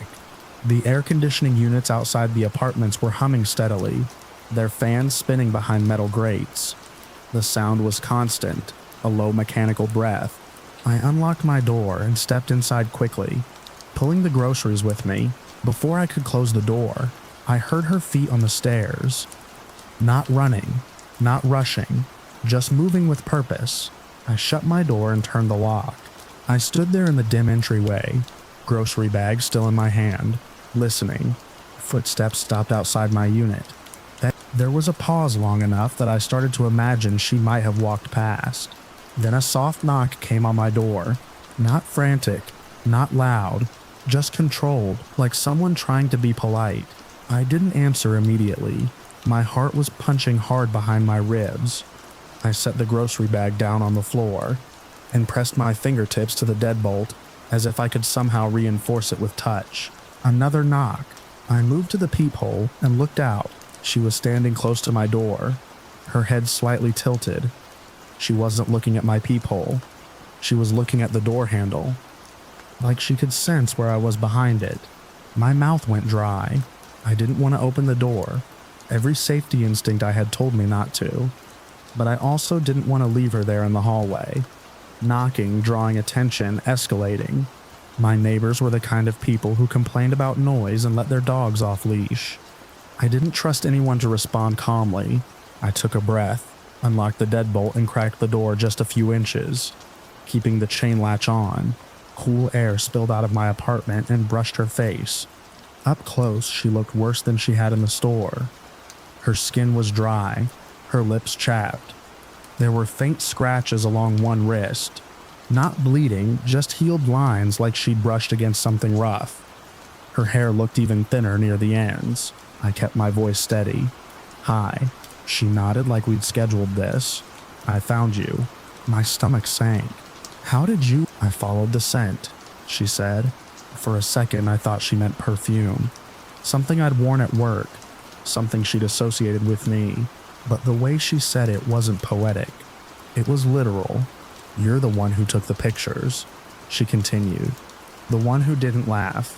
I swallowed. Yes, that was me. She glanced over her shoulder toward the stairwell and lowered her voice. "They're here too, in this building." I tightened my grip on the edge of the door. "I don't think." I started. She lifted her hand in a quick motion, cutting me off. "Not you, not him, not his people, the drones. They like apartment buildings. There's airflow, there are places to hide." Her eyes flicked to the ceiling corner above my door, where a small light fixture sat, then to the air vent beside it. "They get in through there," she whispered. I looked where she was looking. It was just a vent cover, a normal part of a normal building. But with her eyes pinned to it, it looked suddenly like an entrance. I forced myself to keep my tone neutral. "Are you living here?" She nodded once. "Third floor, end unit." I needed somewhere with fewer windows, fewer ways for him to look in. The chain on my door felt flimsy. The hallway felt closer. I couldn't tell if she was truly fixated on me, or if I'd become a safe object in her mind, someone she could anchor to while everything else slid around. "I'm sorry," I said quietly. "This is my home. I can't really—" "I'm not asking to come in," she said quickly, almost offended. "I know better. I know what they do when you let people in." Her eyes sharpened again. "Have you noticed it?" "Noticed what?" I asked.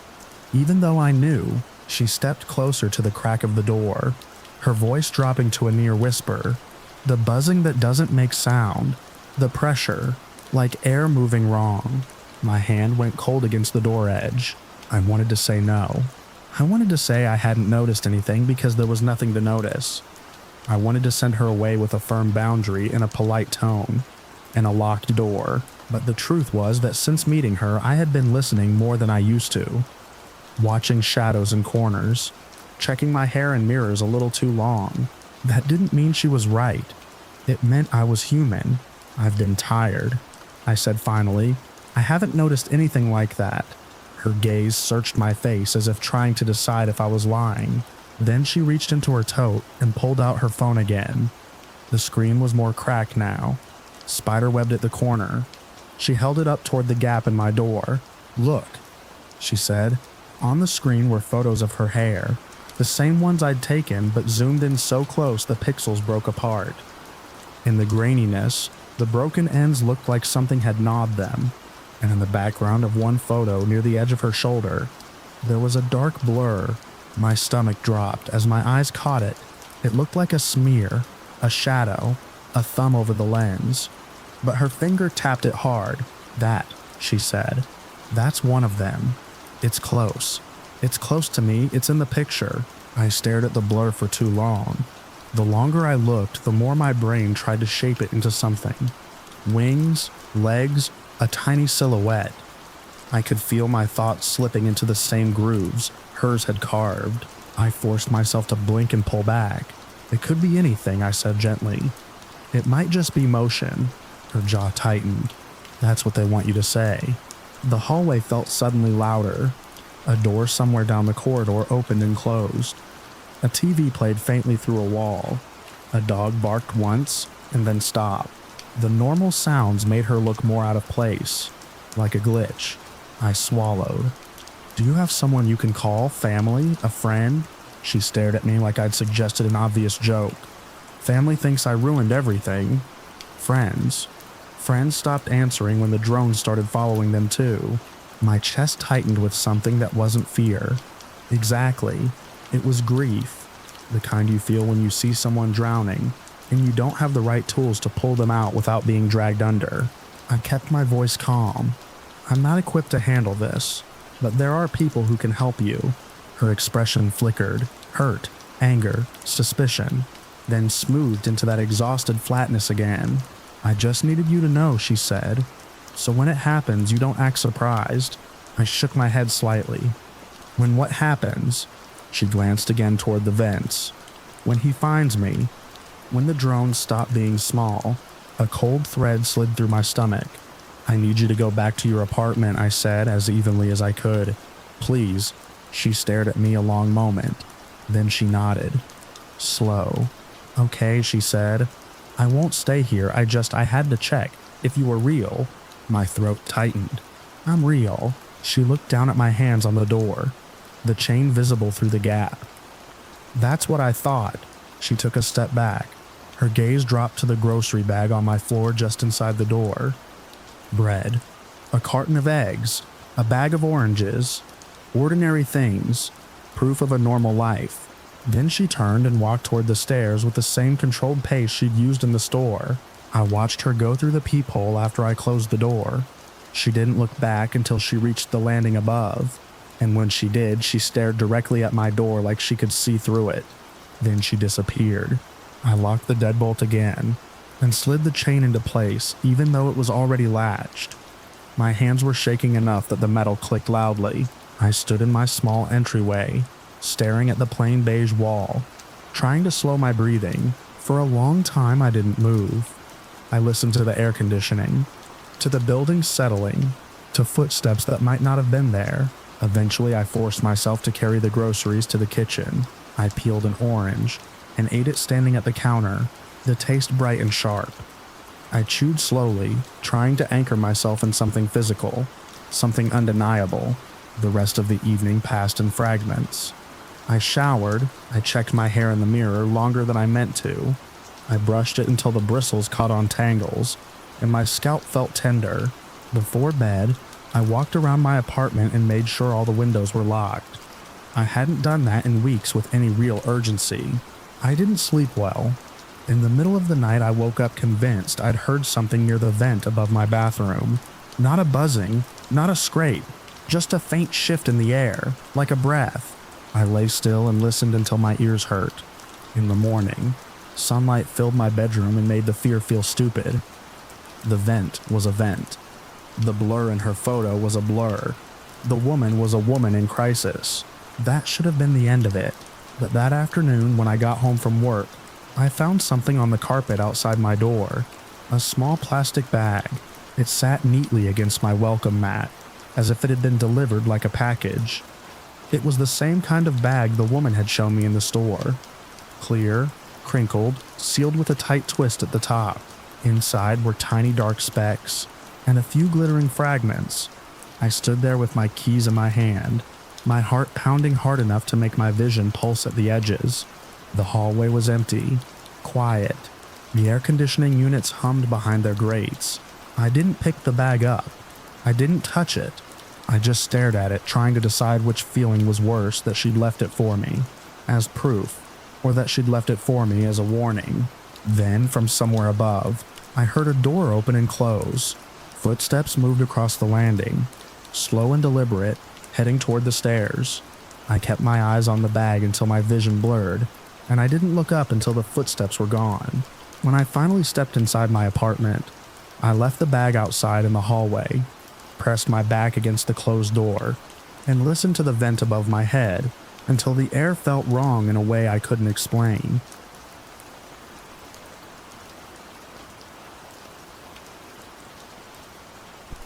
I noticed the first note on a Tuesday, wedged under the welcome mat when I came back from work. It was a torn envelope, folded over with 2 lines scrawled in pencil. Locks don't matter. Eyes see more than deadbolts can stop. I remember holding it for a long second before stepping inside, checking the windows and doors again, even though I'd locked them that morning like I always do. Emily laughed it off at first. She thought it was some punk kid messing around, maybe part of a TikTok trend, but I had that feeling in my gut. The same one I get when something's off with a piece of wood I'm cutting, just before it splinters. I've lived in this house in suburban Atlanta for 7 years. It's nothing fancy, but it's ours. A quiet street, clean sidewalks, retirees, a few families, some students. Nothing ever happened here. 3 days later, I found another note. This one stuck to the inside of our mailbox, pressed flat against the back wall. Nice shirt today. Blue suits you better than gray. I'd worn the blue one that morning. The sleeves still had sawdust on them from where I'd been doing trim work in the garage. That night, I installed a Ring camera above the front door, and 2 more at the corners of the house. Emily said I was overreacting, but I could see the edge in her eyes now. She stopped leaving her headphones in when she jogged. She started checking the blinds at night too. 2 weeks in, I noticed the teenager. He stood in the neighbor's driveway. Brandon, I think his name was, right around dusk. 3 houses down. Every Wednesday. Always in a hoodie, hands in his pockets, just watching the street. He didn't look at his phone. Didn't seem to be waiting for a ride. Just stood there. I only caught him the first time by accident taking the trash out. But once I knew to look, he was there like clockwork. I tried not to make a big deal of it. We live in a neighborhood after all. People have routines. But every time I walked to my truck, I started feeling watched.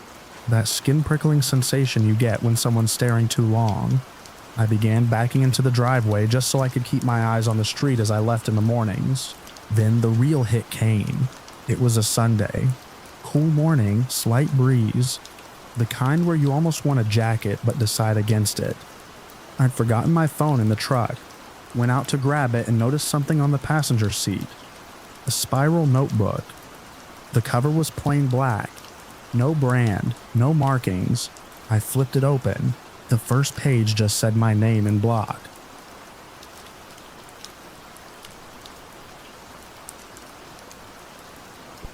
I live alone in a 1-bedroom apartment on the 3rd floor of an aging brick building, just off Grand Avenue. The floors creak when you walk too fast.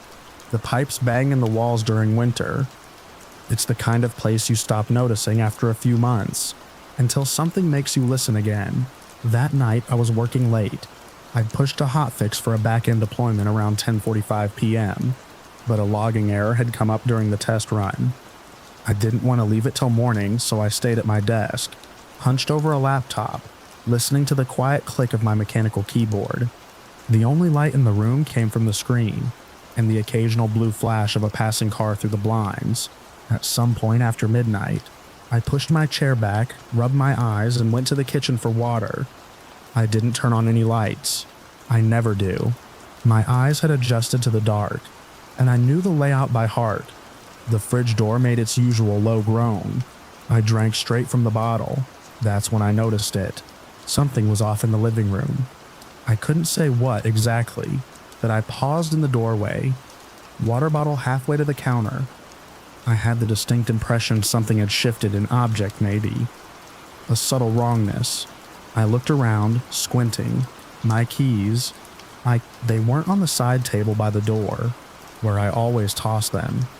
I took a few cautious steps and found them on the floor, a few feet from the rug, as if they'd been dropped mid-step. I crouched and picked them up, trying to recall whether I'd knocked them off earlier, but I hadn't. I hadn't gone near the door since I got back. Around 8 p.m., I stood there for a while, barely breathing. Then I heard it very faint, a shuffle, not from outside, from the hallway. My hallway. It was soft, like a socked foot sliding carefully over the hardwood. One step, then stillness, then another. I backed into the kitchen, slow and quiet, and slipped behind the counter. The fridge's compressor kicked on with a low hum, masking the silence just enough to make me paranoid I'd imagined it. But I hadn't. I stayed still. No lights, no sounds. My phone was still on the desk in the other room. Another soft step. Closer. I crouched low, hidden behind the cabinets, heart thudding in my ears. I could see the hallway from my position, just the edge of it, where it met the kitchen. The apartment was too small to hide for long, but it bought me seconds. I looked around, scanning for anything I could use.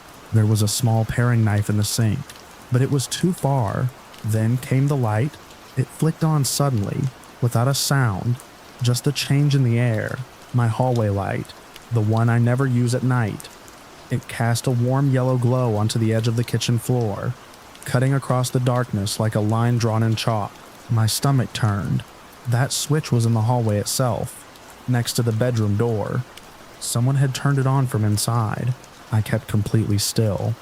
Every instinct said to run, to make noise, to force confrontation, but I couldn't. Something about the quiet, deliberate way it all happened made it worse. It wasn't loud or chaotic. It was slow, controlled. The footsteps moved again. I could hear them more clearly now. They came closer, stopping just short of the kitchen threshold. Whoever it was didn't speak, didn't search drawers or move fast, just stood there.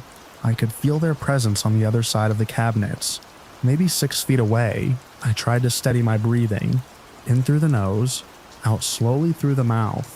My pulse was loud in my ears, and then they moved again, but not into the kitchen. Back one step at a time, retreating. The soft pads of their feet moved away down the hall. I tracked the sound. Toward the bedroom, I stayed frozen for at least 5 minutes. Long enough for the hallway light to cast shadows that didn't move. Long enough for the fridge to cycle off again, leaving the apartment in unnatural silence. Eventually, I stood up and leaned carefully toward the edge of the cabinets. The hallway light still glowed. Nothing moved. I took one cautious step forward, then another, until I reached the doorway and peered down the hall. The bedroom door was open. Light spilled across the floor and over the threshold. I couldn't see anyone. I crept forward slowly, barely shifting the floorboards. I passed the bathroom, glanced inside, empty, then toward the bedroom. It looked undisturbed. My bed was made, laptop charger where I left it. Nothing obvious out of place, but then I noticed something else. The small ceramic bowl on my nightstand, the one where I keep my earbuds and spare change, was sitting on the floor, upright, not knocked over, as if someone had picked it up, examined it, and set it down carefully at their feet. I stepped back. I didn't search the closet, I didn't check under the bed. I turned off the hallway light and backed down the hall the way I came, slow and quiet, never taking my eyes off the door. When I reached the living room, I grabbed my jacket and slipped on my shoes without lacing them. Phone, wallet, I cracked the front door and stepped into the stairwell. I walked down 3 flights without turning back. There was no one in the parking lot, just a few scattered cars under the flickering lamp near the dumpsters. I stood by the bike rack for a few minutes, thinking about calling the cops, but I didn't. There was no evidence, nothing broken, nothing missing, just movement and light. I ended up walking 2 blocks to the 24-hour diner, sat in a booth, and nursed a coffee until the sun came up. I didn't sleep, just kept thinking about the careful footsteps, the bowl, the hallway light. When I returned the next morning, everything looked the same. The front door was locked. My windows were latched from the inside. No signs of forced entry. I walked from room to room searching for anything. Scratches, open drawers, something misplaced. But there was nothing new. Nothing I could show someone. Nothing I could prove. Except for one thing. The hallway light was on again. I always turn it off.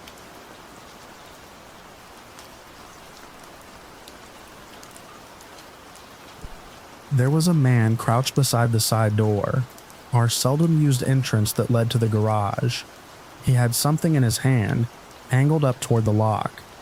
The porch light wasn't on, but the moon caught the edge of his jacket, and I recognized the shape of a slim metal tool. I didn't breathe. My phone was on the kitchen counter. I had to move quietly. It started with a sound I couldn't place. Metal lightly scraping against metal. A whisper more than a noise. It came just after midnight. Soft but deliberate, from the side of the house.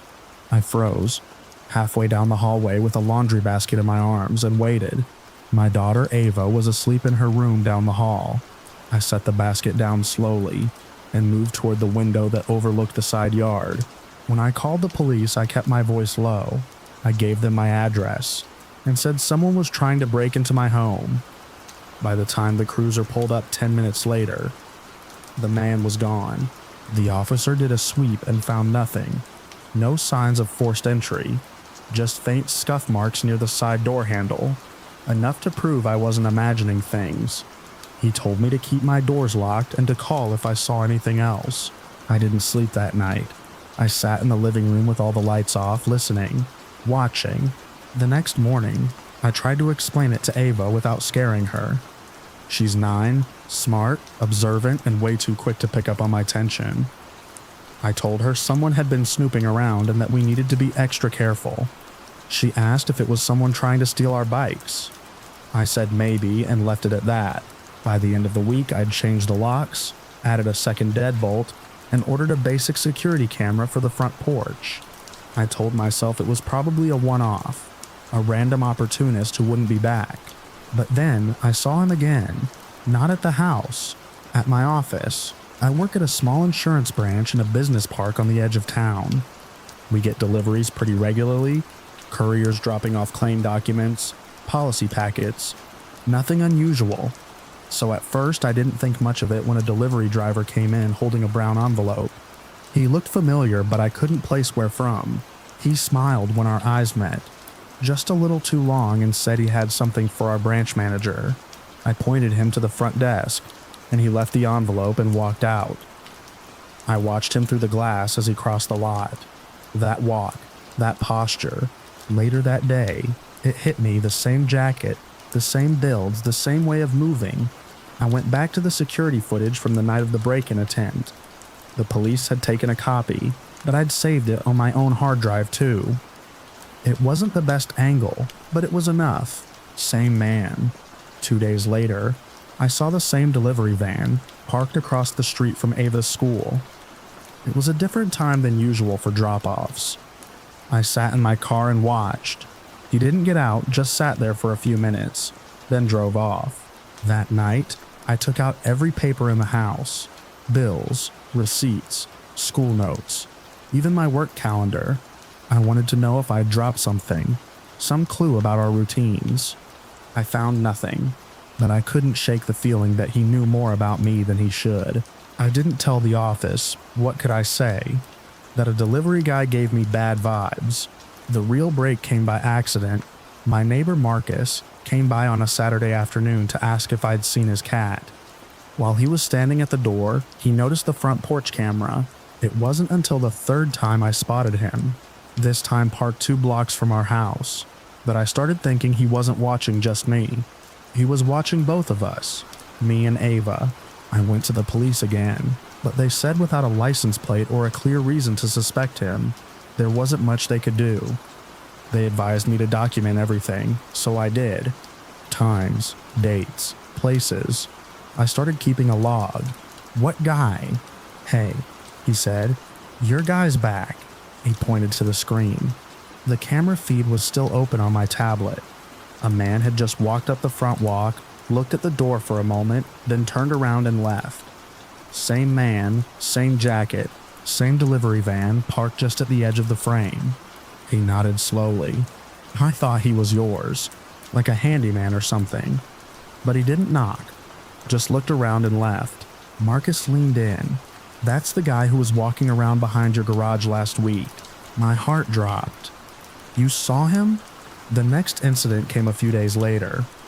Ava had left her backpack in the car, so I went out to grab it. It was just after 10 p.m. As I opened the back door, something shiny caught my eye. On the ground next to the steps was a small black notebook. I picked it up, thinking it might have fallen from a pocket or a bag. It wasn't ours. Marcus offered to help me install 2 more cameras, one watching the side yard, one pointed toward the garage. That night, I didn't sleep again. I checked the feeds every hour. Inside were pages of handwritten notes, short entries, dated and timed. Most of them looked like this. 7:45 a.m., leaves house with child, walks to car, kid and booster, front seat, grocery stop on way home Tuesdays. 8:02 a.m. the garage light turns off. Car gone, no activity until 4:15. The police came as soon as I called. They dusted the notebook for prints and asked me 100 questions. I gave them everything. My logs, the footage, my statement. I told them about the van, the office, the school, Marcus's sighting. My name was written at the top of the first page. I didn't wait. I called 911 immediately. By the time the sirens came, Marcus had already stepped out onto his porch with a flashlight.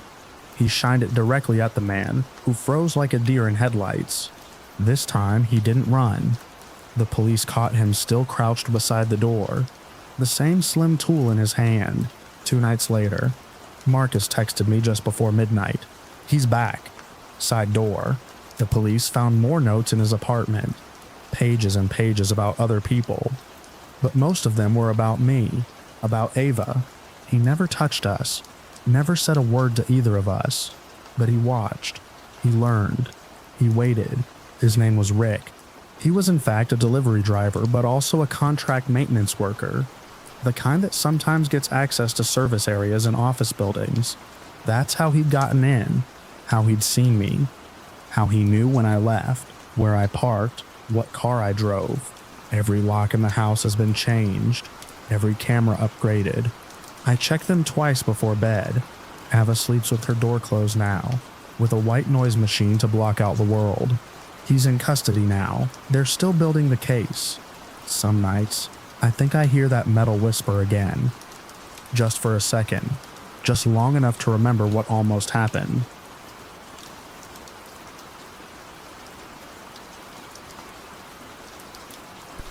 It started with the color red. I noticed it first on the edge of one of my canvases. A smear near the corner like a careless fingerprint. I thought it might have been me. Maybe I'd brushed it with my thumb after mixing pigments. But when I leaned in, it wasn't the same hue as any of the paints I'd been using. It was brighter, glossier, something like spray paint. That night, I locked up everything in my studio, double-checked the windows, bolted the door to the basement, where I kept most of my finished work. I even made sure the front gate clicked shut behind me when I took the trash out. Still, I barely slept. There was a tightening in my chest, like I'd forgotten something important. The next morning, it was unmistakable. Someone had broken in. 3 of my finished canvases pieces I'd been preparing for a gallery submission were slashed straight through. Thick, jagged lines carved through faces, landscapes, abstracts. The cuts had an ugly rhythm to them, like whoever did it had enjoyed the repetition. The walls were splattered with long arcs of paint, sprayed like a crime scene. One word was repeated over and over. Mine. I should have called the police immediately. I didn't. I stood in the middle of the mess, hands trembling, bile burning at the back of my throat. The word echoed louder than the silence in the room. Mine. I knew who it was. I didn't want to believe it, but I knew. Jessica. She'd been a student of mine at a community art program I volunteered with about 2 years back. Talented, intense. She had a way of seeing through people with her eyes, like she was always painting them in her mind. I'd offered encouragement. Nothing unusual, nothing unprofessional. But somewhere along the line, she started showing up at events I hadn't told her about, leaving sketches for me in my mailbox. Then emails, dozens of them, then hundreds. When I stopped replying, she escalated. At first, it was cryptic messages, dark little poems typed in all lowercase, drawings of me that were unsettlingly accurate. One of them had no eyes. I blocked her email. She started sending them by post. I moved, changed my number. For 6 quiet months, I thought maybe it was over. But now, standing in front of the wreckage of my work, I knew it wasn't. The police took my report seriously at first. They photographed everything, dusted for prints, asked all the right questions, but there was no forced entry, nothing stolen, just desecration. It was enough for a report, but not much else. I started sleeping with the lights on in my bedroom. I moved my bed closer to the studio's back door so I could hear if anything happened. I kept a kitchen knife within reach. 3 days later, another painting was destroyed, this time one that hung in my living room. I had gone to the store for maybe 20 minutes. When I returned, the canvas was ripped open like a wound. Another message in red was sprayed across the ceiling. I watch you sleep. There was no sign of a break-in. I found a single hair taped to my bathroom mirror.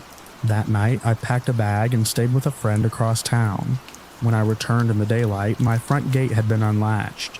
Nothing was missing, but my sense of safety was gone. I bought security cameras. They helped for about a week until someone sprayed them black, then broke the outer casing. The footage showed only a blurry silhouette in a hoodie, crouching just below the lens, face never visible. Still the frame, the way they moved. I recognized something familiar. My hand shook as I turned over the last surviving painting in my storage room and found a message scrawled in marker on the back of the canvas. Why won't you love me? I stopped painting. I couldn't focus. Every sound made me flinch. My art supplies gathered dust. I kept the lights on day and night. My landlord offered to change the locks again. I said yes, but I didn't think it would matter. Then the text started. Different number each time. Always short, always threatening. Do you think they'll care when you're gone? I would just gone, and think they'll care that in Mireille. Your hands don't make beauty anymore. Mine will. I stopped reading them. Just deleted them as they came in. Dozens a day. I turned off notifications. I stopped answering the phone entirely. My voicemail filled up. One night, just past 2 a.m., I woke up to a noise. Something faint, a scrape or a shuffle, right outside my window. I turned off the lights and crawled toward the sound. There, pressed against the glass, was a piece of paper. On it, in thick red ink, "You can't shut me out." I called the police. Again. This time they stayed longer, took samples, told me to get a restraining order. I tried, but I didn't have a last name, no current address. I only had a first name and a memory of a face from 2 years ago. Always smiling too long, always too close. I barely left the house after that. One afternoon, I found paint dripped across my doormat. When I followed the trail, it led to the backyard, where someone had painted a large crude heart on the siding of my house. Inside it, our names, hers and mine, entwined. I started sleeping in the kitchen with the bat next to me. The next escalation came with silence. A week passed with no messages, no paint, no signs. I didn't relax. I got more paranoid. I checked every lock 3 times. I lined the windows with heavy curtains. Then, just after dusk on a Thursday, I looked outside and saw a figure crouched beneath the hedges across the street, still watching. I called the police again. This time they caught her. She had a backpack full of spray paint, photographs of me, some taken through windows I thought were secure, and a spiral notebook filled with hundreds of entries. Journal style, obsessive. Some of them just repeated my name over and over. Others described my daily routines in eerie detail. She didn't resist. They found one of my old house keys on her, stolen from who knows where, duplicated God knows when. She'd been coming and going while I was home, while I slept. They took her in. I watched from behind the curtain as they led her to the squad car, her head turned toward my window. Even from that distance, I saw the look on her face blank, unreadable. Not anger, not sadness, something like victory. She didn't say a word. For a long time after, I didn't feel safe even knowing she was gone. I didn't go back to painting for months. When I finally did, I couldn't help but see her handwriting in every brushstroke, her messages behind every color, the word mine echoing behind every canvas. I changed all my locks again, installed more cameras, adopted a dog. But some nights I still check the windows 3 or 4 times before bed. Sometimes I find myself staring into the darkness outside, wondering if someone's still out there, just out of sight, waiting.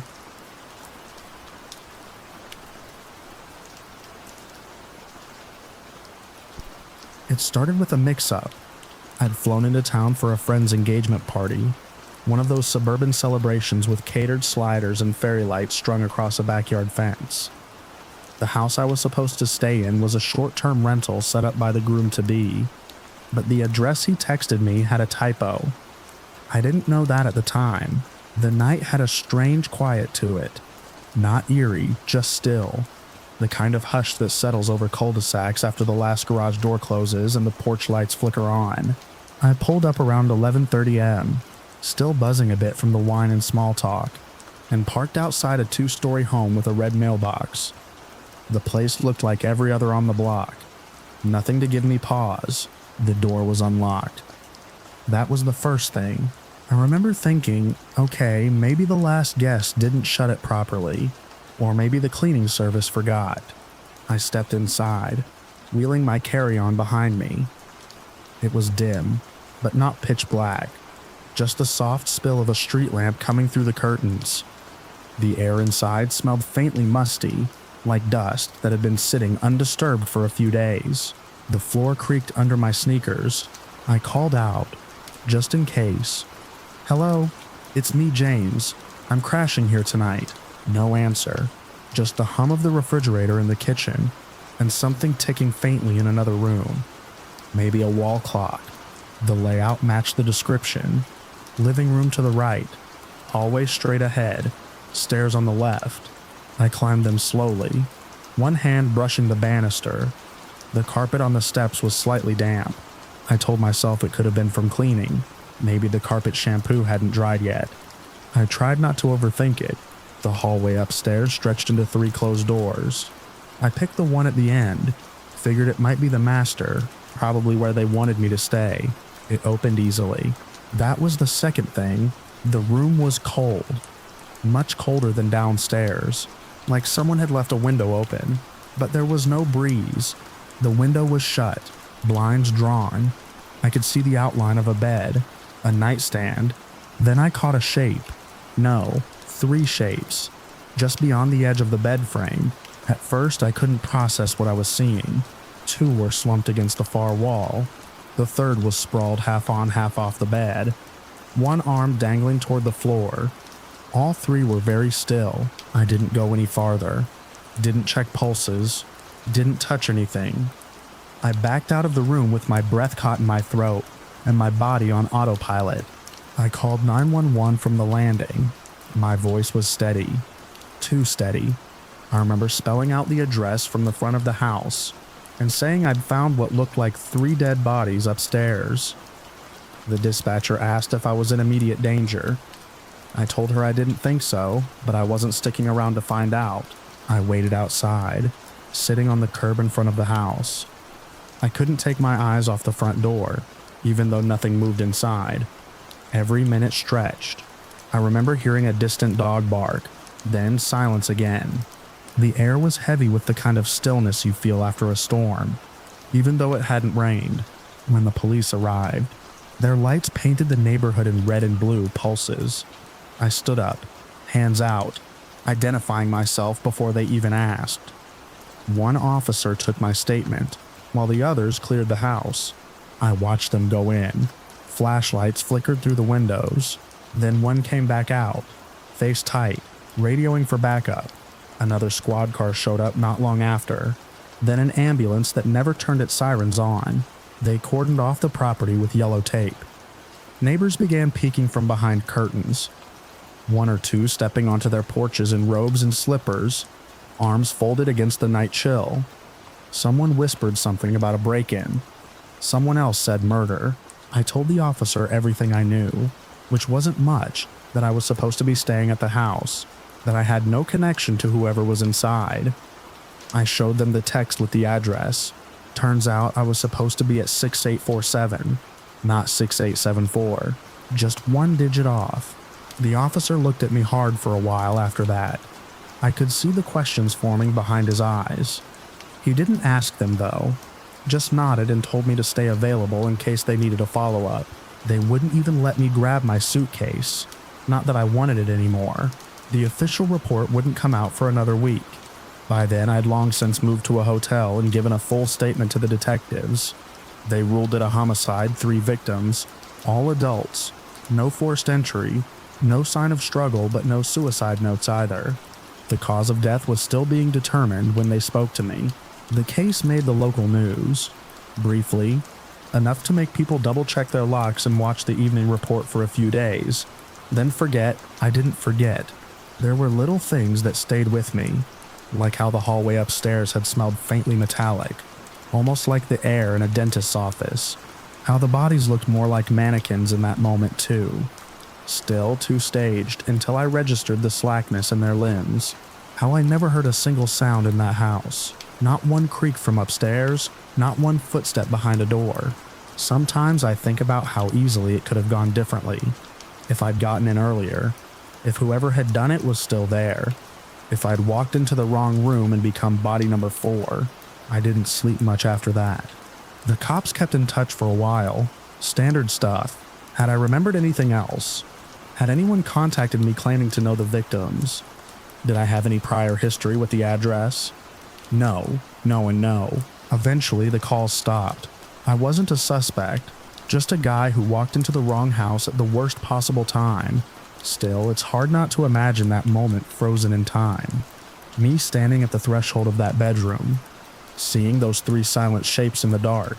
Even now, when I think about it, I see the way the third body's arm hung off the bed, fingers curled just slightly as if reaching for something they dropped, and that cold in the room.